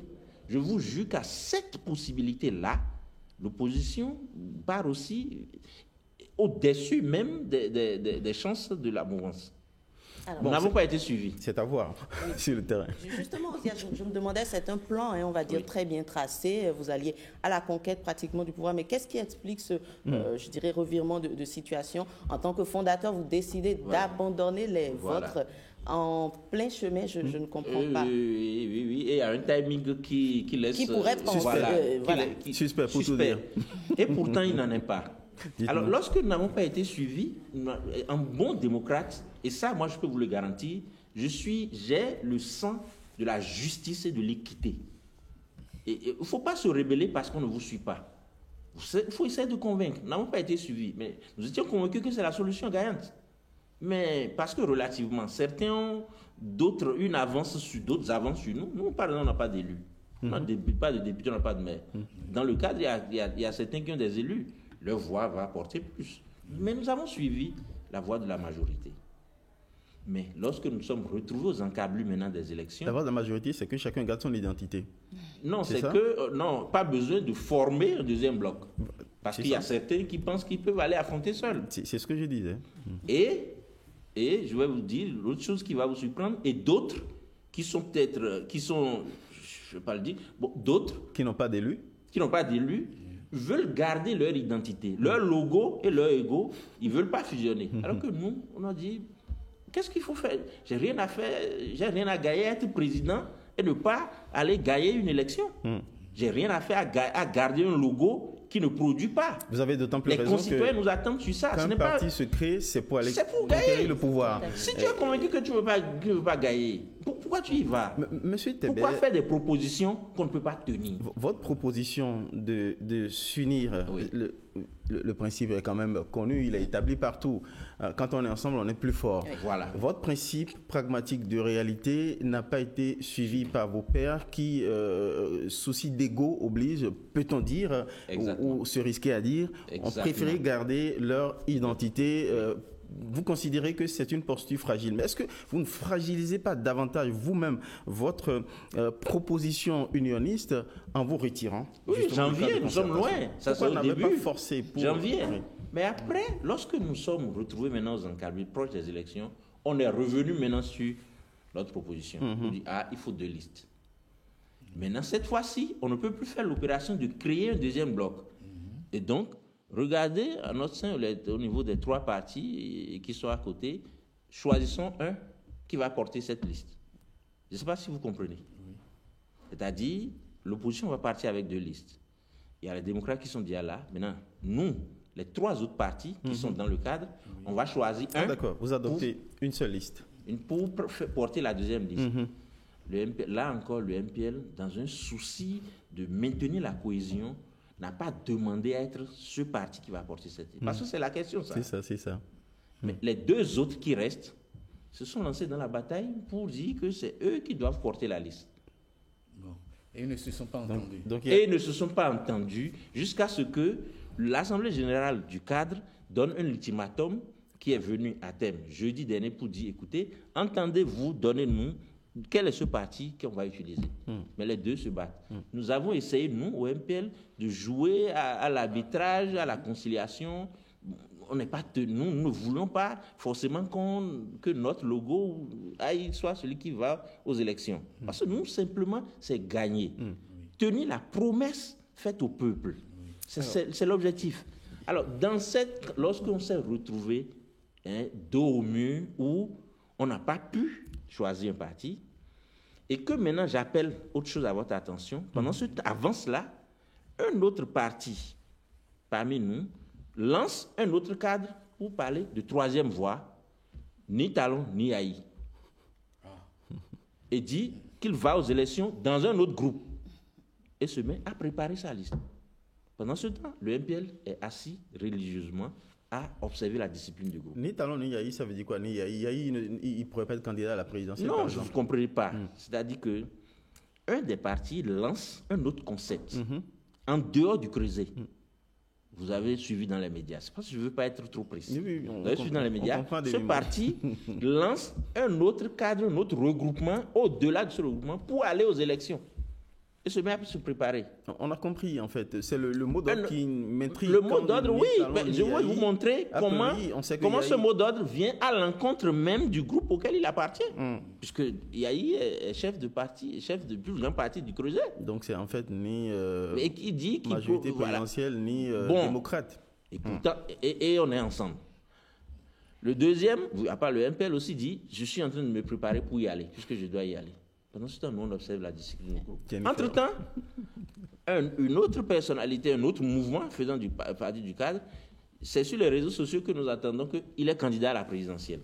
Je veux vous montrer les initiatives isolées que chacun d'eux tous ont pris, sauf nous. Alors, et nous étions là religieusement à observer la discipline de groupe, jusque-là. Et jusqu'à l'échéance du deadline, qu'on a dit, mais entendez-vous pour désigner... Ils n'ont pas pu s'entendre. Écoutez, à notre place, que feriez-vous? Vous allez vous taire pour que le schéma apocalyptique là puisse advenir et assumer avec eux. La discipline de groupe est devenue douloureuse pour vous, Jennifer. Absolument. C'est ça. Oui, c'est là où nous avons rendu compte, nous avons fait le bilan à notre parti. Et c'est là où l'instance à diriger dit, bon, retirez-vous, parce que vous n'avez plus rien à faire. Et justement, le MPL, l'objectif, vous le disiez, c'est d'aller à la conquête du pouvoir. Vous avez pu vous insérer dans un bloc, dans le cadre de concertation, mais maintenant que vous faites marche arrière, est-ce qu'il y a un projet également de rejoindre un autre bloc peut-être, ou de trouver des issues pour aller... Je vais être clair. C'est la question. Oui, c'est là, je vais être clair. Alors, à cet instant précis, je voudrais vous inviter gentiment, M. Tébet, à bien méditer la réponse. Non. Ce n'est pas le procureur qui vous demande. Non. Je vais vous dire quelque chose. Je vais vous dire quelque chose. De la mémoire, on vous l'opposera. Je comprends bien, je vais répondre. Je vais vous le dire avec toute sincérité. Voulez-vous rejoindre la majorité présidentielle? Non, ça. Et j'allais corriger votre introduction. Ne parlez pas de démission du MPL du cas de concertation. Retrait. Le MPL s'est retiré, merci. C'est le mot juste. Et c'est le retrait du parti qui a entraîné la démission de son président qui occupait un poste là-bas. Le résultat est le même. Pas tellement. Parce que ça a un lien avec ce que je veux dire maintenant. Maintenant que le parti se repositionne à gauche ou à droite ou au centre, ça, ce n'est pas M. Tébet qui va décider. Ça, je vous l'assure. Ma voix n'est pas même prépondérante. Pas du tout alors. Pas du tout. Les décisions se prennent à l'unanimité. Quand bien même, c'est à votre honneur, le leader que je suis peut être plus illuminé que certains, mais ma voix ne comptera que pour une seule lorsque la décision devait être prise au niveau du groupe. Mais ne passez pas à côté de la question. Maintenant, et je reviens sur votre question. Nous avons, à l'étape actuelle, nous n'avons ni député, ni maire, nous n'avons aucun élu. Donc, nous sommes exclus de la course à la présidentielle. pour les communales et les législatives, là-bas, si vous allez seul, vous devez pouvoir aller à 20% du suffrage dans les 24 secondes. C'est impossible pour nous de le faire. Donc, pas la peine d'aller faire une balade. Et c'est pour ça qu'on avait estimé en premier qu'il faut créer ce créer et rester dans un groupe. Maintenant que tout ça n'est pas possible, nous sommes retirés pour réfléchir et voir l'avenir. Et regarder l'avenir. Vous confinez dans le rôle de spectateur politique? Nous ne serons pas spectateurs. À ça, nous ne serons pas spectateurs parce qu'en ce moment, toutes nos équipes sont dans des réflexions et des simulations pour voir quelle est pour nous la posture que nous devons adopter en face des élections générales de 2026 pour que le peuple puisse trouver satisfaction par rapport à nos revendications. On va être très concret, Monsieur Tébet. Très vite, on finit là-dessus. Vous avez quand même eu un certain nombre de voix qui constituent une sorte de foyer électoral que vous pouvez mettre à contribution aux différentes échéances, aux différentes formations. À qui consacreriez-vous? À l'opposition ou bien à la majorité présidentielle? Pour quel type d'élection? N'importe laquelle. Pour toutes les élections, parce que les élections sont différentes. Toutes les voix seront utiles, vous le savez très bien. À la date d'aujourd'hui, le MPL étant toujours de l'opposition, lorsque les listes de l'opposition ou la candidature de l'opposition sera concrétisée, nous allons voir les dispositions, enfin, nous verrons comment est-ce que nous pourrons soutenir. On retient pour le moment que c'est une réponse très stratégique, très diplomatique. Monsieur Tébet ne sait pas à l'heure actuelle s'il doit pencher pour l'opposition ou la majorité présidentielle. Donc on attendra. De toutes les façons, nous tiendrons, et ce qui va nous guider, c'est l'intérêt du peuple. Et ça, je vous le jure, c'est l'intérêt du peuple. Il n'est pas la posture que nous avons adoptée en ce moment et qui a provoqué cette convulsion au niveau... C'est pour ne pas participer à un échec d'avance. Mais je voudrais savoir, la position, elle peut être différente pour l'élection communale, pour chacune des élections? Mais c'est possible, c'est une éventualité. D'accord. Oui, donc ce n'est pas qu'il pourrait y avoir une position fixe. En tout cas, c'est une bonne nouvelle pour le candidat de la majorité. C'est une hypothèse de travail. Bien sûr, bien sûr. Ces hypothèses sont sur la table. C'est un instant très important de ce plateau. Je suis quand même curieuse de connaître l'avis de M. Tébet sur ce choix de la majorité. L'UPR, le Bloc républicain, Moël Bennett, tous portent la même personne. En tant que citoyen et président de parti, comment vous appréciez cette initiative? J'ai eu à déjà le dire, c'est une belle leçon envoyée à l'opposition. C'est ça. Vous ne pouvez pas... Je ne sais pas dans quelles conditions il a été désigné, comment, mais j'ai la certitude que ce n'est pas tout le monde qui a marqué son accord. D'ailleurs, il y avait d'autres challengers, il y avait d'autres qui portaient aussi les mêmes ambitions. Et pourtant, dès lors qu'il a été désigné, jusqu'à ce jour, je n'ai pas entendu une seule voix discordante. C'est ça, appartenir à un groupe. C'est ça la discipline de groupe que j'aurais souhaité construire au niveau de l'opposition à laquelle j'ai appartenu. Et c'est ça. Donc, c'est une belle leçon. Quel que soit le profil du candidat, je trouve que dans un groupe politique, il faut d'abord arriver à se discipliner. Dans ce sens, c'est la première règle pour gagner. C'est la première règle. Même si on n'est pas bon, on venait de parler des enfants tout à l'heure. Même si on n'est pas bon, il faut être discipliné, il faut que le groupe soit discipliné. Ça, c'est la leçon qui est envoyée. La deuxième leçon, si vous voulez savoir, le choix fait sur la jeunesse, porté sur la jeunesse.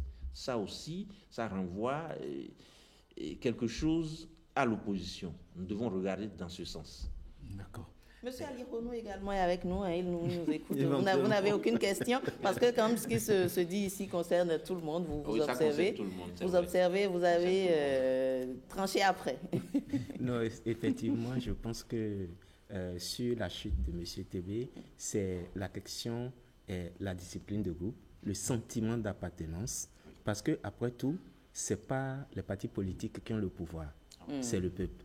Et le peuple actuellement observe jusqu'au jour décisif. Donc, quel message vous envoyez? J'ai l'habitude de dire, quand quelqu'un est assis en face de toi, ne dit rien, t'observe, il faut avoir peur. Crains un peu plus. Parce que le peuple ne viendra pas dire vous, mais on observe. On a choisi quelqu'un, un jeune, qui rencontre beaucoup d'accession au niveau du peuple. Quelqu'un qui sort un peu comme tout ce qu'on a connu par avant en politique. Il s'est démarqué de tout ça. Ça, c'est un message très fort. Et je pense, comme il le dit, l'opposition a vraiment du pain sur la tranche, à travailler sérieusement, plus que jamais.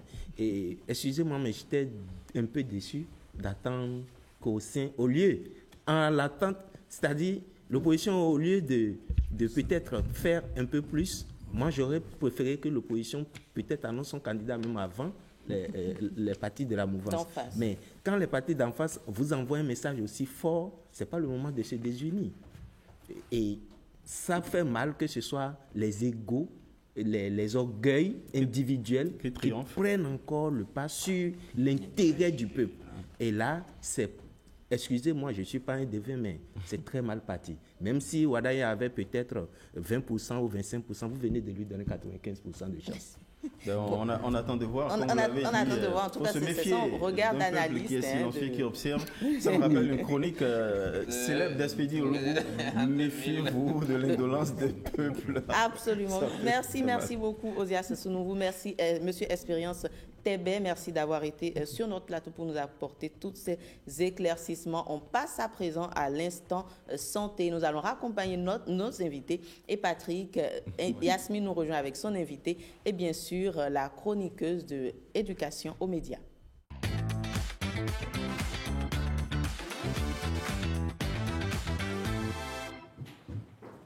On en parlait en début d'émission, on reste collé à l'actualité de la rentrée. Hier, nous parlions d'alimentation en cette période de rentrée scolaire. Figurez-vous que lorsque vous faites de mauvais choix, ça peut être très nocif pour vos enfants, n'est-ce pas, Yasmine? Bonjour. Bonjour Jennifer Sativi, bonjour Osias Sounouvou. Vous avez du punch ce matin, dis donc. Ben, c'est normal, on est mardi et mardi, tout peut se passer. Hein. C'est le plein d'énergie avec vous. Le plein d'énergie, comme toujours. Alors, on y va, Yasmine. Ok, bonjour fidèles téléspectateurs. Aujourd'hui, comme l'a dit Jennifer Sativi, nous allons parler encore plus de l'alimentation et surtout nous allons faire un zoom sur l'intoxication alimentaire. Comment éviter à nos jeunes enfants de s'intoxiquer, d'avoir des malaises liés à ce qu'ils ont mangé. Et sur ce plateau, nous avons déjà l'invité, mais avant, je vous laisse découvrir ce petit reportage qui nous a fait heureuse d'annoncer. Les repas scolaires. Essentiels pour la santé et la concentration des enfants. Mais mal préparés ou mal conservés, ils peuvent devenir une véritable menace. Ça peut venir de ces bonnes dames-là, de leur mauvaise hygiène. Ça peut venir d'une mauvaise manipulation de l'aliment. Ça peut venir également du milieu, de l'environnement dans lequel l'aliment a été manipulé. Ça peut venir du cuisinier lui-même. Donc, le cuisinier lui-même, déjà, peut-être qu'il a une gastro-entérite et sans se prendre en charge correctement, va contaminer l'aliment qui va contaminer tout ce qui aurait consommé, ce qu'il a touché. Dans certaines écoles, les repas sont préparés dans des conditions encore précaires.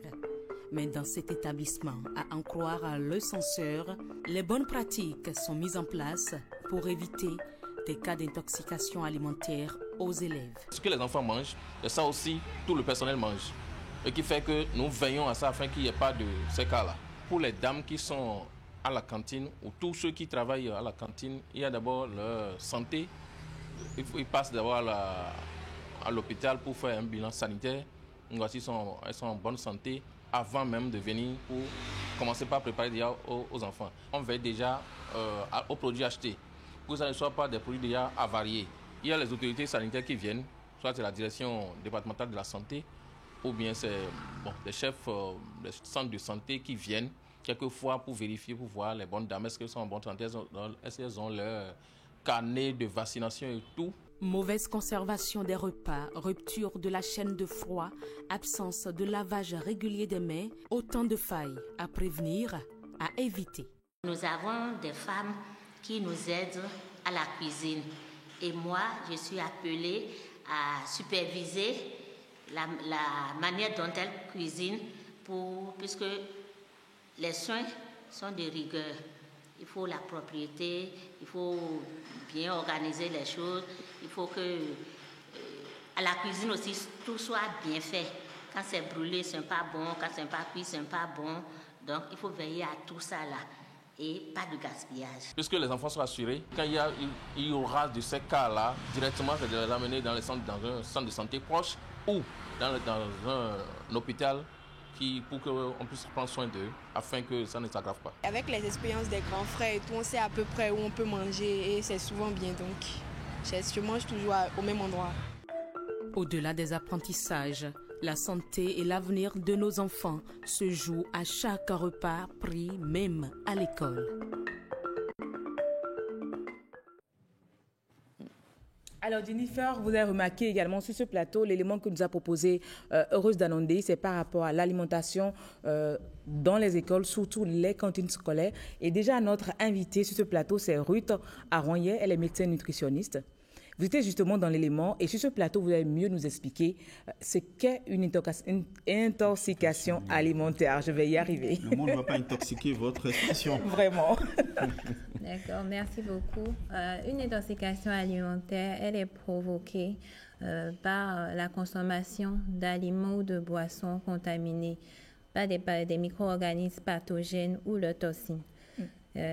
Il y a différents types d'intoxication alimentaire déjà liées à des bactéries comme l'Escherichia coli, des toxines naturelles qu'on peut retrouver avec des champignons, des aliments qui sont venimeux.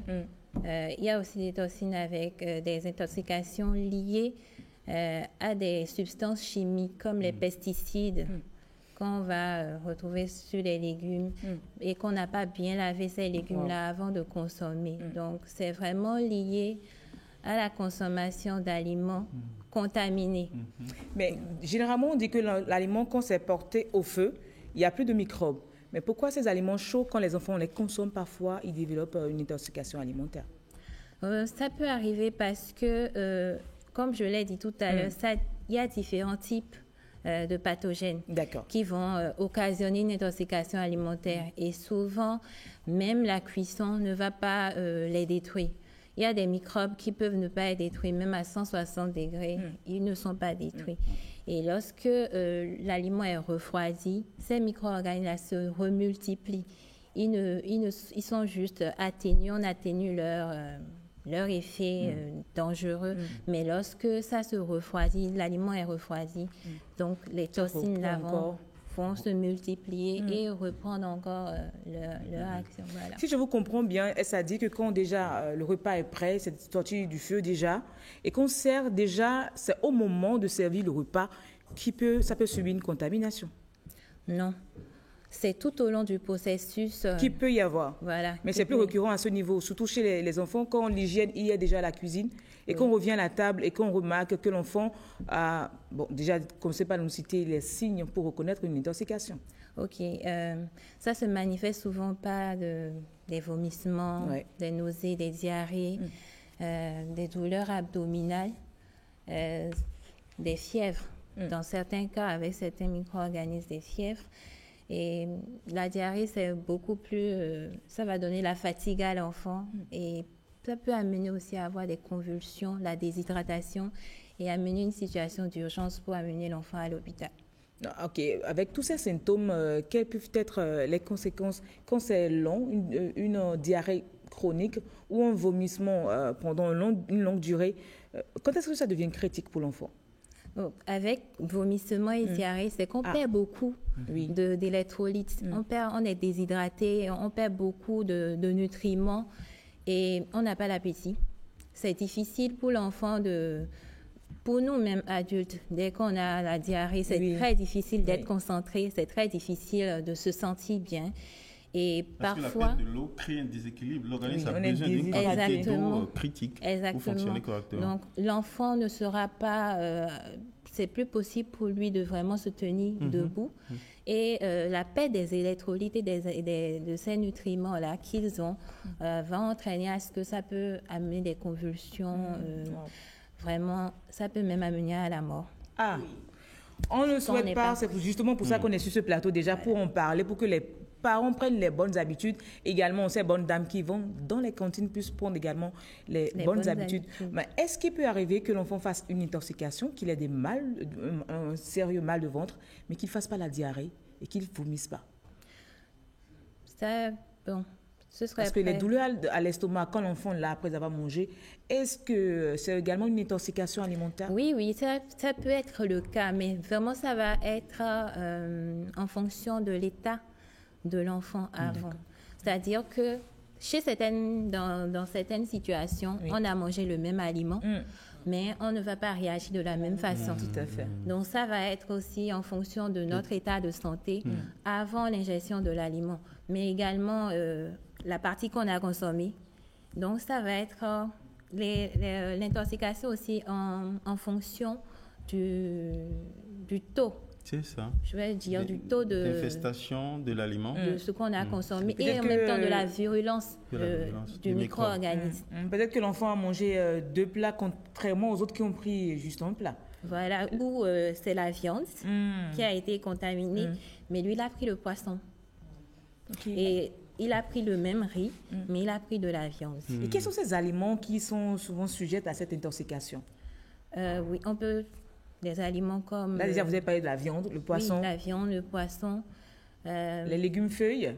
Les légumes. Voilà, tout à l'heure, il parlait de légumes quand c'est pas bien lavé. Oui, quand c'est pas bien lavé. Surtout avec la salade. Les légumes lavés sont différents des légumes feuilles, les feuilles qu'on appelle communément légumes. Beaumont. Oui, par exemple. Légumes feuilles, beaumont. Il y a aussi les légumes fruits comme la carotte. Oui, tout ça. Il y en a qu'on mange cru d'ailleurs aussi. Même que la carotte, oui, on mange ça cru.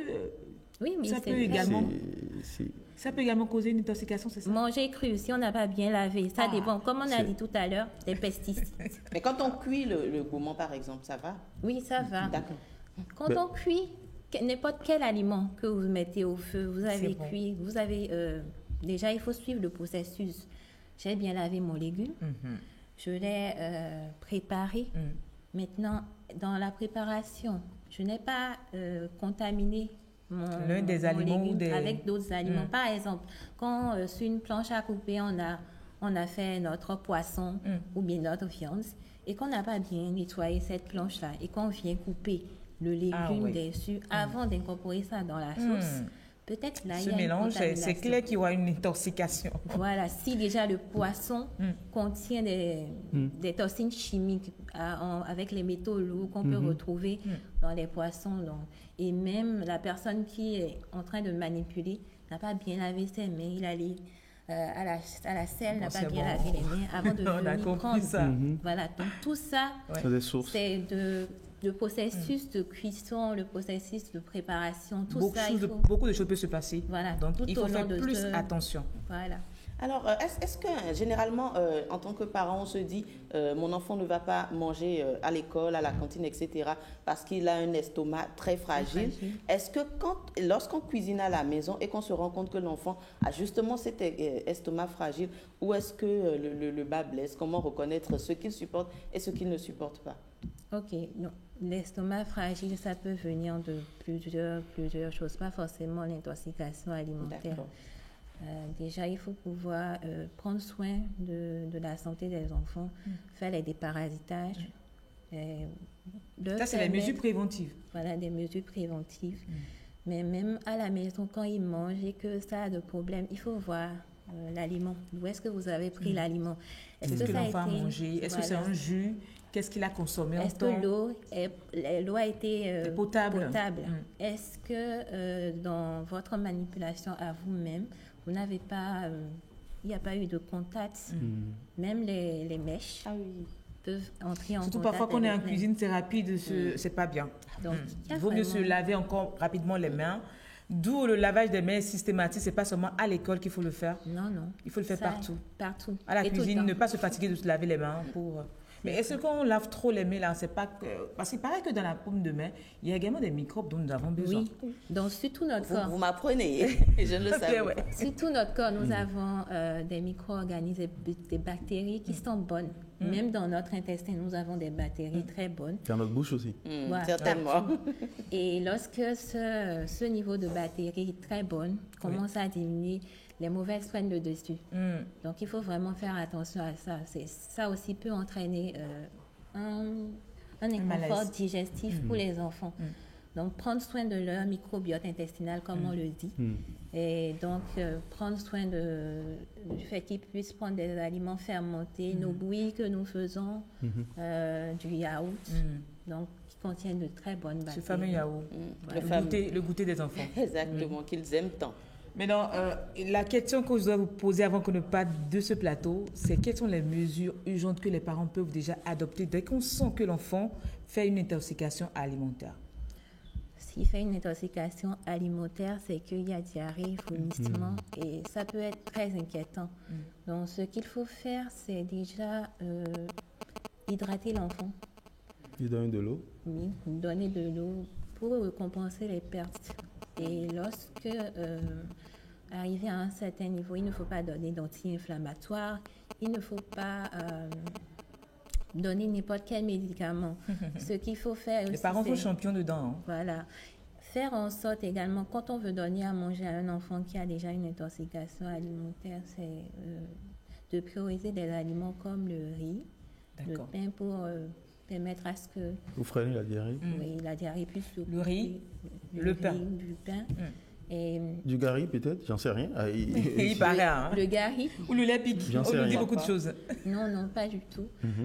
Il faudra aussi l'amener aux urgences. Voilà. Ça, c'est la meilleure des choses à faire. Parce que quand on fait de l'automédication aussi, ça peut encore mener à d'autres problèmes. Pardon. Non, allez-y, c'est le moment de poser des questions. J'avais une question très embarrassante. En fait, ça rejoint. J'ai des inquiétudes.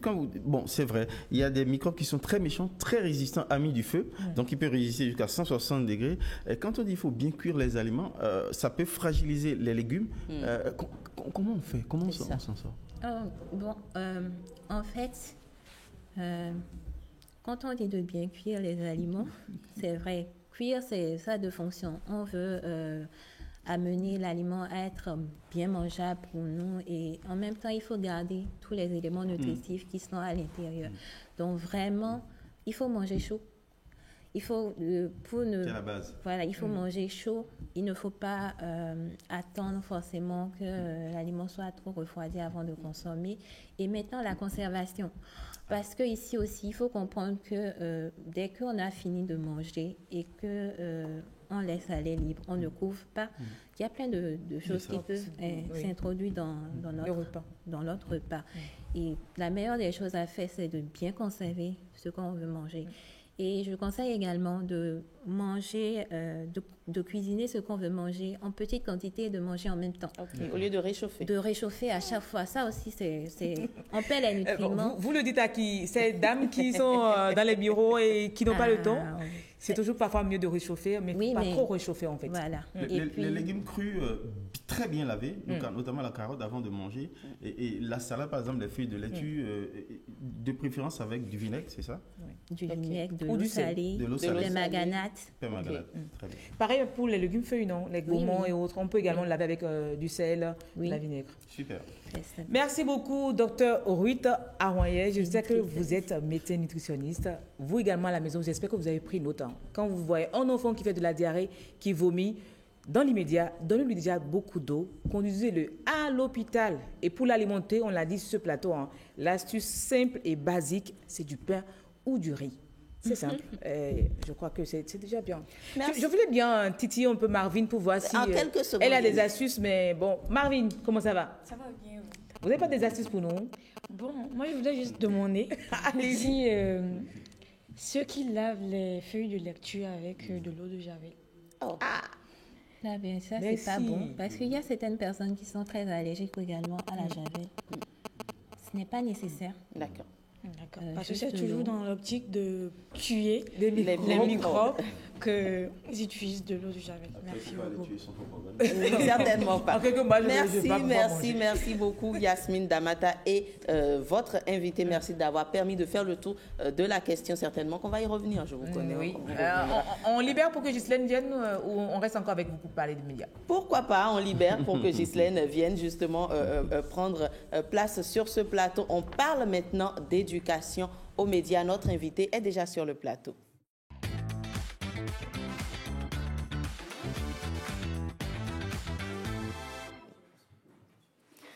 les fausses informations pullulent. On en parlait hier sur les médias sociaux. Difficile de reconnaître le vrai du faux, surtout quand l'intelligence artificielle s'y mêle et nous fait croire que tout ce qu'on voit est parfois de la réalité. Marvin, promise Aïnadou, bonjour et merci d'être une fois de plus au rendez-vous. Bonjour Madame Jennifer.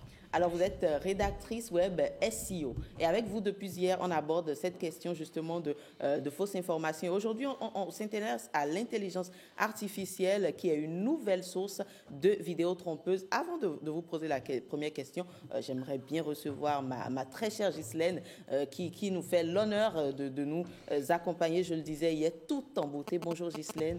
Bonjour Jennifer, bonjour chers amis téléspectateurs. Un plaisir de vous retrouver. C'est un plaisir également, certainement pour eux et pour nous sur ce plateau. Un plus bonheur d'être aux côtés de Osia Songou. Je sens que ça va franchement rigoler par ici, ça c'est clair. Déjà, on rigolait déjà depuis quelques minutes. Ça va se, non, pour l'instant, il se garde de nous faire plus. Mais c'est que, déjà que je suis là, je sais qu'on va le titiller. Vous allez voir. Je compte sur vous. Bonjour à Marvin et avec un invité qui vient de nous rejoindre, bien sûr. Votre invité. Qu'on aura un génie que vous allez découvrir tout à l'heure. Qu'on aura l'occasion de découvrir plus amplement. Alors, Marvin, la première question pour moi déjà, est-ce qu'on peut comprendre avec vous c'est quoi l'intelligence artificielle? Bien sûr. L'intelligence artificielle, c'est une technologie qui imite certaines capacités humaines, analyser, créer ou apprendre. Et ça se permet de créer des tests, générer des vidéos, générer des voix. Alors, quand on nous a parlé de l'IA, tout le monde a applaudi. Nous sommes à l'aise, on peut écrire sans se soucier, monter, tout devient plus facile. Mais pourquoi est-ce qu'on l'utilise maintenant pour créer des fausses informations? Justement, vous savez, toute chose a le bon côté et le mauvais côté. L'IA a été mise en place pour répondre à certains problèmes. Et parallèlement, en fait, elle est utilisée pour faire des vidéos ou pour mettre en place des informations trompeuses. Alors, je vais plutôt dire comment elle est utilisée pour créer des informations. Il y a la rapidité de l'intelligence artificielle, vu qu'il suffit juste de lui demander « fais-moi telle chose ». Donc, la rapidité de 2 à 3 secondes. Presque magique. Rédiger un texte, générer une voix ou générer une vidéo. Il y a la crédibilité.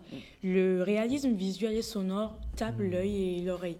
Parce que tout de suite, là, on peut me prendre, on peut me générer en IA, on va se dire que c'est pratiquement moi dans la même vidéo. Et c'est semblable, c'est pratiquement la même chose.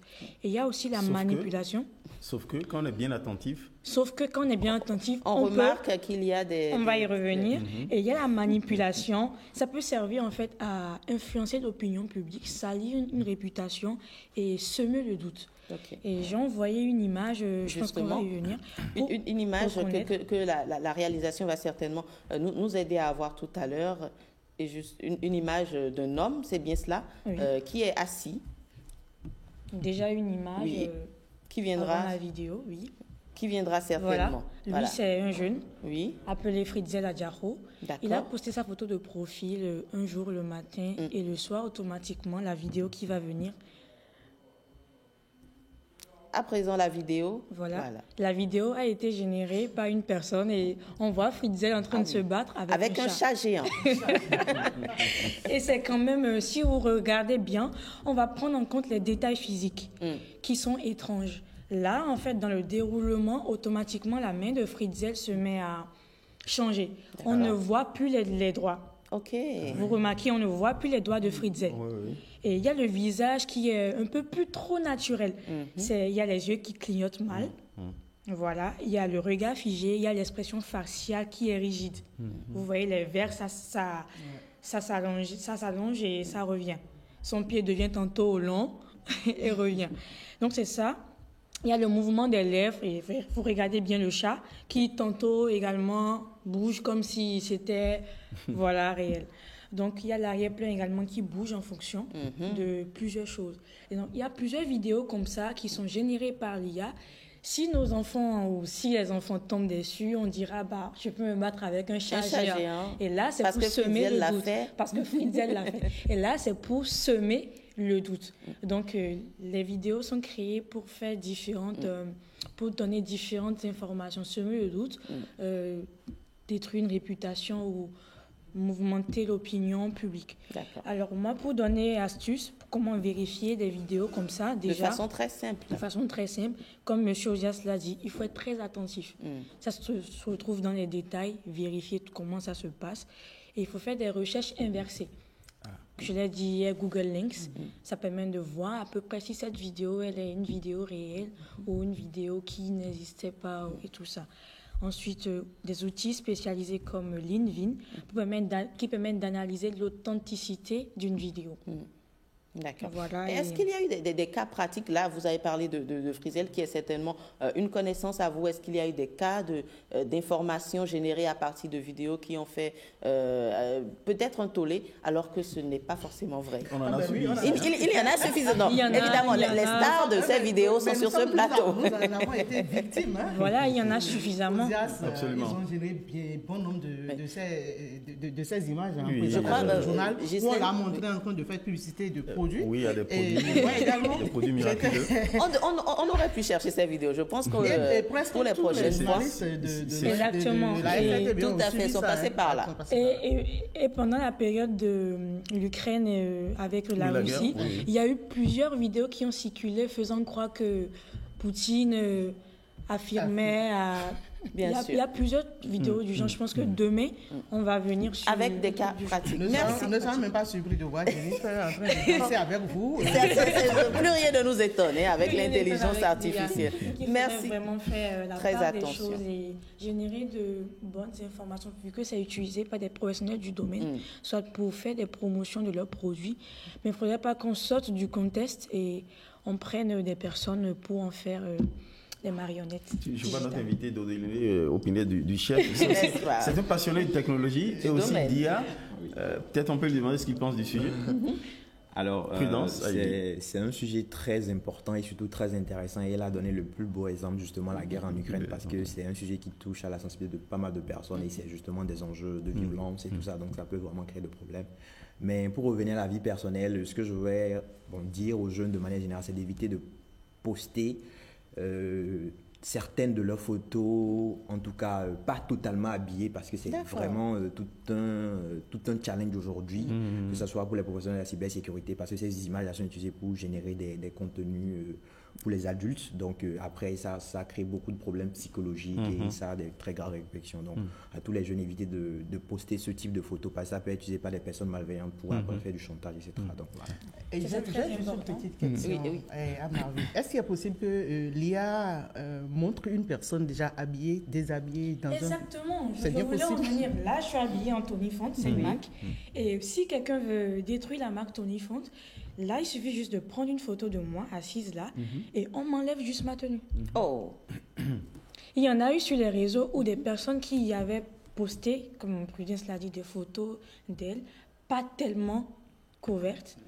Elles se sont retrouvées dénudées sur les réseaux. Mais lorsqu'on est entièrement couvert, peut-être on voit le... Bon, même quand on est entièrement couvert, vous savez, l'IA, c'est la technologie fascinante. Ça peut faire en fait ce qu'on ne peut pas faire là. Et comme on l'a dit hier, les fausses rumeurs circulent très rapidement. Donc quand les personnes là sont déshabillées par l'IA et c'est posté, le temps qu'on reconnaisse que c'est l'IA, c'est la réalité, ça a déjà fait la viralité. Donc l'idéal est déjà d'avoir un comportement sain. Un comportement sain, parce que l'un n'empêche pas l'autre. Si il y a un comportement sain, pour maintenant appuyer votre crédibilité, on pourra ensuite aller sur vos réseaux, montrer que vous n'êtes pas ce genre de personne. Merci beaucoup Marvin. Il y a beaucoup à dire. On vous retrouve également demain. Vous avez promis un cas pratique. Place à présent au portrait. Je suis sûre, chers téléspectateurs, que vous allez prendre plaisir. Ghislaine Voilà Maria qui se profile. Mais non, Ghislaine Adimi reçoit pour nous. Se souhaite-t-elle emparer de nous? Je crois que l'esprit de l'IA circule. Non, c'était pour rigoler. Alors, Ghislaine Ademi reçoit pour nous un petit génie. Vous allez découvrir pourquoi je dis cela. C'est dans Portrait.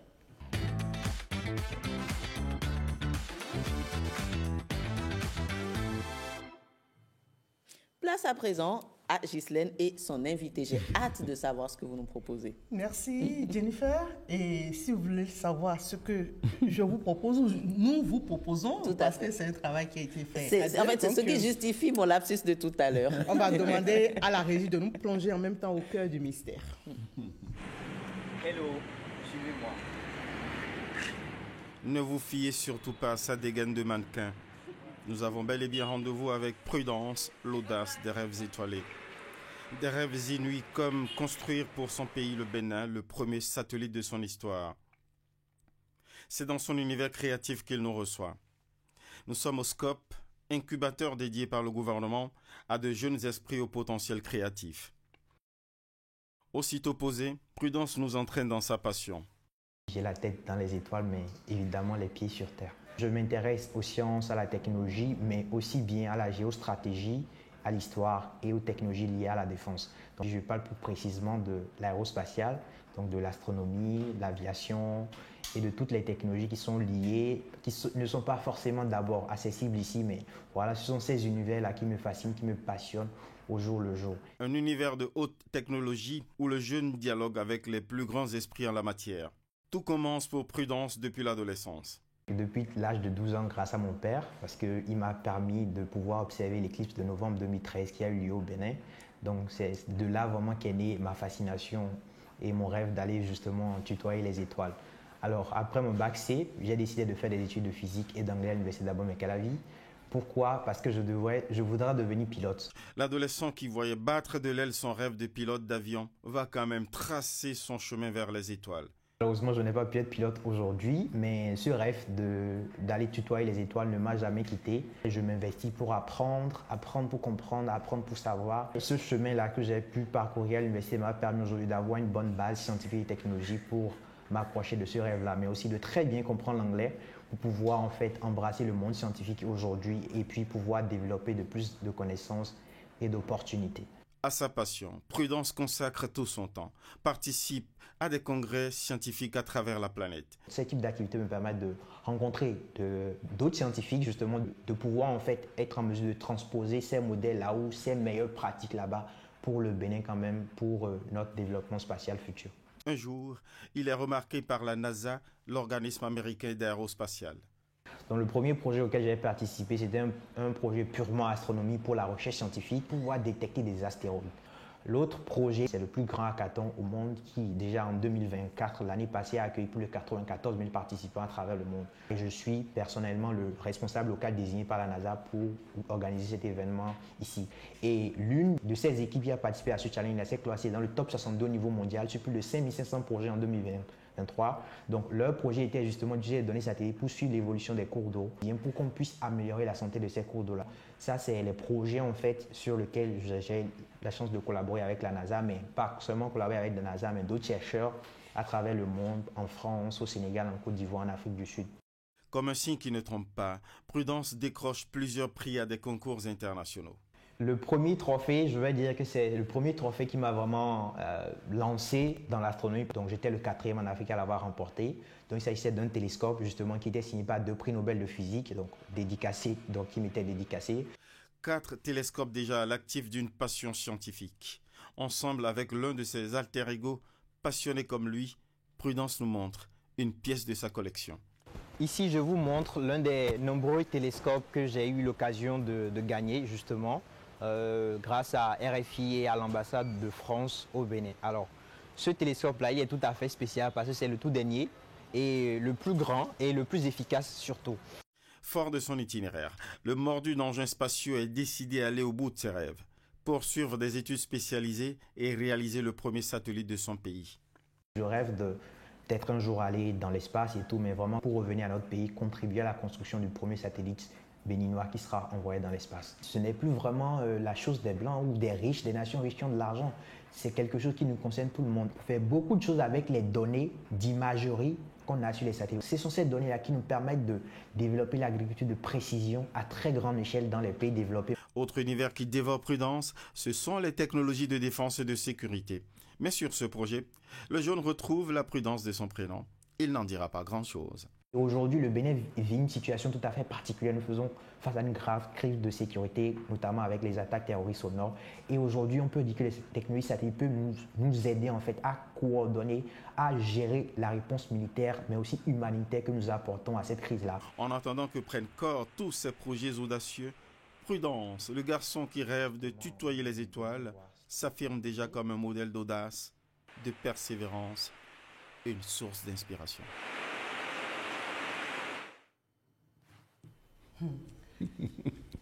Vous êtes encore sous le choc. Il paraît que les astronautes, quand on parle d'eux, là, ils descendent pour ramasser. Donc, on doit avoir quelques minutes de silence. Non, il n'y a pas de crainte à avoir. Alors, on peut continuer. Non, on peut continuer. Mais voilà donc le jeune génie, un jeune génie qui a été... S'il vous plaît, Ghislaine, je vais un peu vous perturber dans votre élan. J'ai tout autant envie de le découvrir. Mais nous allons prendre congé justement de Marvin pour la libérer. Elle a beaucoup à préparer pour demain. Et Marcel Arrossi va s'installer. Il a déjà tout apprêté pour la revue de presse. Maintenant, nous sommes tout oui. Merci. Donc, je disais tantôt, un génie qui a été découvert par un autre génie, notre génie à nous ici, oui. Osias Sonouveau. Mais dites-nous, Osias. Mais bien sûr. Je suis rien du tout face à l'immensité en fait, du talent et du génie. Vous remarquez un peu la ressemblance. La ressemblance, beaucoup de similitudes. Hein. Je vous assure tout. Je suis d'accord avec vous. J'aurais tout donné pour avoir son cerveau. Alors, dites-nous d'abord, Osias, comment est-ce que vous avez pu découvrir ce jeune talent? C'est par un heureux hasard où je m'intéresse en fait à tout ce qui bouge au niveau de l'incubateur installé par le gouvernement au niveau de CMS City. Il y a ces petits génies qui, à l'ombre médiatique, font de petites merveilles. On va en découvrir davantage. Donc c'est au détour de cette curiosité que voilà, la rencontre a eu lieu. Et puis franchement, il m'en a mis plein les étoiles. Donc du coup, vous vous êtes fait votre opinion vous-même par rapport à ce qui fait 60 et surtout son audace. L'audace de vouloir équiper le Bénin d'un satellite. Alors, je ne sais pas si vous avez envie que je le challenge tout de suite. Ben, allez-y. Après, on va écouter Marcel, qui a suivi également, ou on vous écoute d'abord. Vous avez suivi ce génie-là, quand même, qui a un cerveau assez particulier. Je ne sais pas, quel est votre avis? Un cerveau spatial. Un cerveau spatial, merci pour la passe. C'est vrai que j'étais très occupé à préparer ma revue de presse, mais j'ai écouté quand même quelques paroles de ce portrait qui est à la fois inspirant et révélateur. Inspirant parce qu'il incarne la détermination et puis cette soif de dépassement de soi. Et ce qu'il faut surtout retenir, un jeune qui a vraiment la tête sur les épaules, il dit qu'il a les rêves pleins les yeux, mais qu'il a les pieds sur terre. Alors, c'est très intéressant votre transition, chère Ghislaine. Prudence Aïvi, votre prénom vous convie à des postures raisonnables, mais vous vous bardez d'audace. Vous avez la pied sur terre, vous avez dit, mais la tête dans les étoiles. Alors, question, un satellite pour le Bénin, d'abord, est-ce que c'est réaliste? Est-ce que c'est réalisable pour le Bénin? Est-ce que c'est raisonnable pour le Bénin? Et pour quelles raisons, concrètement? Alors, merci d'avoir fait autant mon éloge sur ce plateau. Je suis très flatté déjà. Et pour répondre directement à la question, alors un satellite pour le Bénin, c'est important, c'est utile, c'est très nécessaire et encore plus urgent aujourd'hui face aux défis en fait auxquels nous faisons face, notre pays, mais toute la sous-région. Alors, si vous prenez en fait l'écosystème spatial en Afrique, principalement en Afrique de l'Ouest, il y a notre grand voisin du Nigeria qui dispose de 7 satellites. 7? Oui, pour la télécommunication, pour la défense, pour divers enjeux. Le Sénégal aussi. Actuellement, il y a 2 pays voisins comme la Côte d'Ivoire et le Burkina Faso qui sont en train de construire leur premier satellite qui sera lancé d'ici l'année prochaine. Il y a le Ghana aussi qui dispose d'un satellite. Donc, en quelque sorte, nous sommes entourés déjà de pays en fait qui voient l'importance de la chose. Alors, donc vous êtes frustré de voir un pays qui se challenge lui-même et qui se veut hébergeant, de ne pas pouvoir, et qui justement développe un écosystème digital, technologique, de ne pouvoir pas s'équiper en satellite. Exactement. Et alors, en termes de frustration, l'exemple souvent que je pense, c'est l'exemple du Rwanda. Alors, pays auquel on se compare beaucoup avec, on a pas mal de collaborations. Alors, le Rwanda... à peu près le même nombre d'habitants. Le Bénin est 5 fois plus grand que le Rwanda, en fait. Le PIB du Bénin est supérieur à celui du Rwanda, mais le Rwanda dispose aujourd'hui de 2 satellites. Donc, il ne s'agit pas forcément... voilà. Alors, ils ont des enjeux géostratégiques un peu plus propres à eux, mais donc, il ne s'agit pas forcément d'être plus grand ou d'avoir plus d'argent. Donc, il faut vraiment que nous puissions prendre connaissance, en fait, des enjeux qui nous entourent. Alors, j'ai parlé dans la vidéo des enjeux de sécurité et de défense, mais aujourd'hui, il y a pas mal d'enjeux, notamment la protection et la sécurisation des ressources côtières, par exemple, des ressources minières, donc le développement de l'agriculture à très grande échelle. Aujourd'hui, notre quotidien, en fait, est bardé de technologies satellites, que ce soit Canal+, que vous avez tous probablement chez vous, que ce soit Starlink aujourd'hui, depuis 2023, qui est une réalité au Bénin, en fait, qui utilise des satellites pour nous envoyer de la connexion haut débit. Parce que ça, c'est un véritable problème aujourd'hui. Malgré tous les efforts du gouvernement, on n'a pas tous accès à Internet un peu partout dans le Bénin. Et le problème avec la fibre optique, c'est qu'on ne peut pas envoyer la fibre optique dans les zones de Dassa ou de Parakou. Il faudra des milliers de kilomètres de câbles. Mais avec un satellite qui peut faire 25 ans en orbite, on peut avoir la connexion satellite un peu partout sur une très grande région. Donc, c'est vraiment en termes de ratio bénéfice, coût-bénéfice, c'est très important pour un pays. Et puis, au cours de l'entretien, vous indiquez l'intérêt des satellites, ces engins technologiques impressionnants.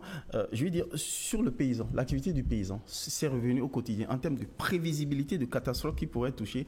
Donc, avec les satellites, on peut avoir des alertes qui préviennent, par exemple, les agriculteurs d'éventuelles catastrophes naturelles et pour leur permettre de les sécuriser et donc de faire de l'agriculture de précision. Exactement. Alors, le premier point très important, c'est que aujourd'hui, la météorologie est au cœur de tout.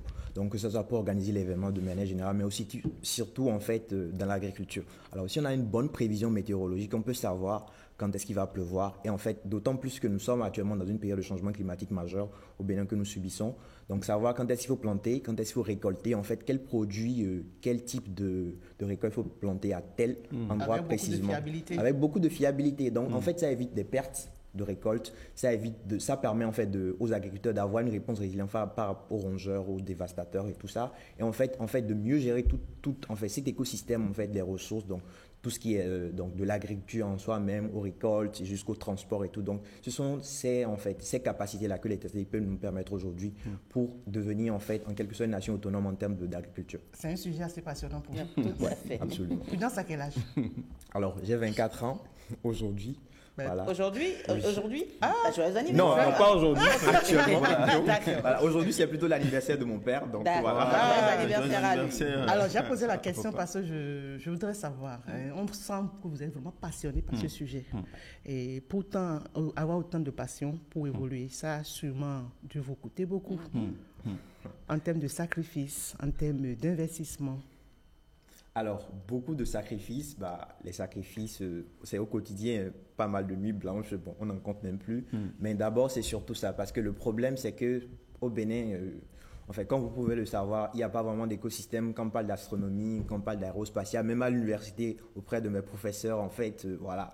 C'est parfois compliqué, mais heureusement que j'ai de très bonnes personnes qui m'écoutent, qui m'aident. Donc, en fait, je me retrouve un peu seul dans cet univers-là à parler de ça. Du coup, c'est pas souvent très facile de se faire entendre, par exemple, ou de pouvoir avoir des projets, de pouvoir convaincre les gens de financer, d'investir ou de faire confiance pour accorder le soutien nécessaire. Donc ça, c'est vraiment un véritable challenge. Et après aussi, pour pouvoir apprendre, découvrir, avoir les compétences et les opportunités, il faut beaucoup travailler parce que c'est pas des trucs forcément accessibles au Bénin. Donc il faut faire le travail 2 fois plus nécessaire que si j'étais en France ou aux États-Unis. Donc ça, c'est vraiment un challenge. Soutenu par ses parents ou moins? Ah oui, mon père, évidemment. Donc il y a de quoi. C'est vraiment la seule personne, même s'il n'a pas fait de très grandes études supérieures, je lui explique pas mal de choses. Déjà, je crois qu'il comprend en tout cas pas mal de choses par rapport à l'astronomie. Donc c'est vraiment mon premier soutien, mon premier conseil au jour le jour. Bravo. Et côté financier, vous avez des appuis? Ah non. En fait, côté financier, c'est très compliqué en fait de pouvoir faire ça. Mais bon, je vais dire que les premières personnes qui me soutiennent, en fait, déjà, par exemple, les télescopes, c'est vraiment très compliqué de les avoir. Donc, il y a des personnes, en fait, déjà depuis le tout début, qui m'ont toujours soutenu, principalement en France, dans la sous-région, qui m'ont dit « Ah ouais, on pourra tarder à avoir ci, à avoir ça. » Mais il y a d'autres challenges, par exemple, chaque année, je reçois plusieurs sollicitations pour aller animer des conférences, même cette année en Australie, en France et tout, mais c'est compliqué de pouvoir voyager au bout du monde à chaque fois. Ce qui signifie que l'incubateur du gouvernement est une aubaine pour vous?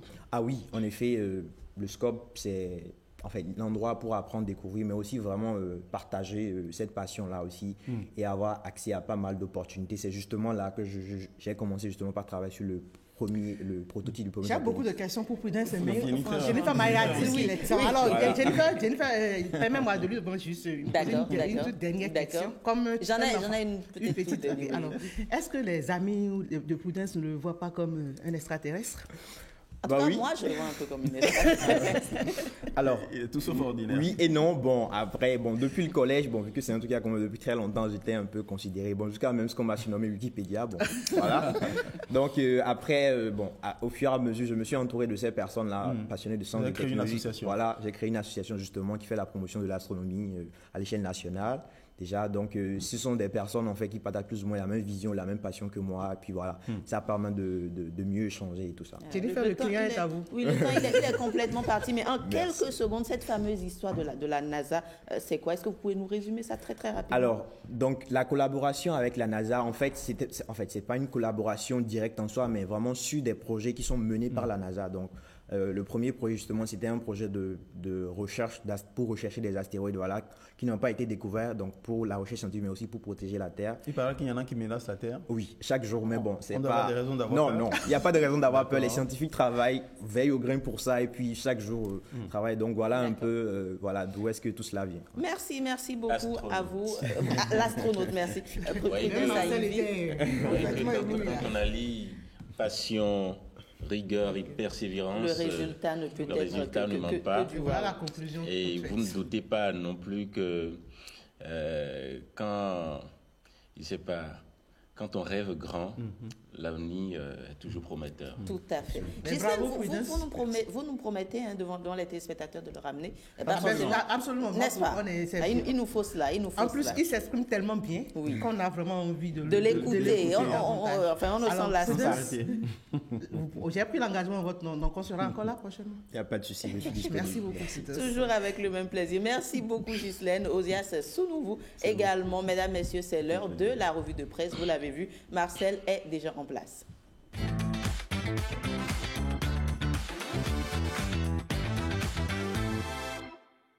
Marcel, bienvenue à nouveau. Revue de presse, malgré le rendez-vous des urnes, pas d'arrêt pour les chantiers en cours. En fait, les bulldozers défient le calendrier électoral. La campagne électorale s'annonce, mais les routes, elles, ne s'arrêteront pas. La Nation s'en fait l'écho ce matin. Wilfried Léandre-Bédi balaie les rumeurs de pause dans les chantiers routiers déjà entamés. Le porte-parole du gouvernement affirme que les bulldozers continueront de gronder selon l'agenda fixé, loin des calculs électoraux. Des centaines de kilomètres déjà tracés, des axes stratégiques désenclavés, des marchés désormais accessibles. Le quotidien insiste sur la méthode talent, planification, rigueur, résultats visibles. Et comme pour illustrer cette marche forcée vers la modernisation, le Conseil des ministres a décrété la fin des constructions précaires le long de la route des pêches dès janvier prochain. Une mesure qui traduit la volonté de transformer durablement le visage urbain du Grand Nokoué et surtout de donner à la côte béninoise une allure à la hauteur de ses ambitions touristiques. Pendant que les engins poursuivent leur œuvre, les chiffres, eux aussi, se mettent au diapason. Fraternité s'arrête sur le projet de budget général 2026 et constate une hausse significative. 2 raisons selon le porte-parole du gouvernement: des investissements publics massifs dans des secteurs porteurs, agriculture, tourisme, culture, infrastructure et la tenue d'élections générales inédites. Ces échéances coûtent cher, mais elles participent, selon le gouvernement, à la vitalité démocratique. L'autre facteur mis en avant, une mobilisation accrue des ressources intérieures avec des recettes fiscales et douanières en nette progression. Résultat, une croissance tirée vers le haut, soutenue par une dynamique structurelle que les autorités veulent irréversible. Route en chantier, budget en expansion. Les journaux du jour, vous l'avez constaté, décrivent un pays qui avance à grands pas, quitte à rappeler que même en période électorale, la mécanique de l'État ne connaît pas de pause. Merci beaucoup, Marcel Arrossi. On vous retrouve demain, n'est-ce pas? Avec le même plaisir. Toujours avec le même plaisir. Merci, chère Ghislaine. Merci. Osias Sounouvou. Oui, vous avez quelque chose à dire? Ça peut aller. Merci également à vous, Prudence Aïvi. Petite curiosité, Aïvi, vous êtes Mina? Oui. Ah, je suis votre sœur. Oh là là, Jennifer, ça me démangeait depuis. C'est à Néron, Oui, évidemment. D'accord. On se retrouve tout à l'heure. Merci beaucoup, chers téléspectateurs. C'est tout pour Bonjour le Bénin de ce jour. On se retrouve demain, toujours avec le même plaisir.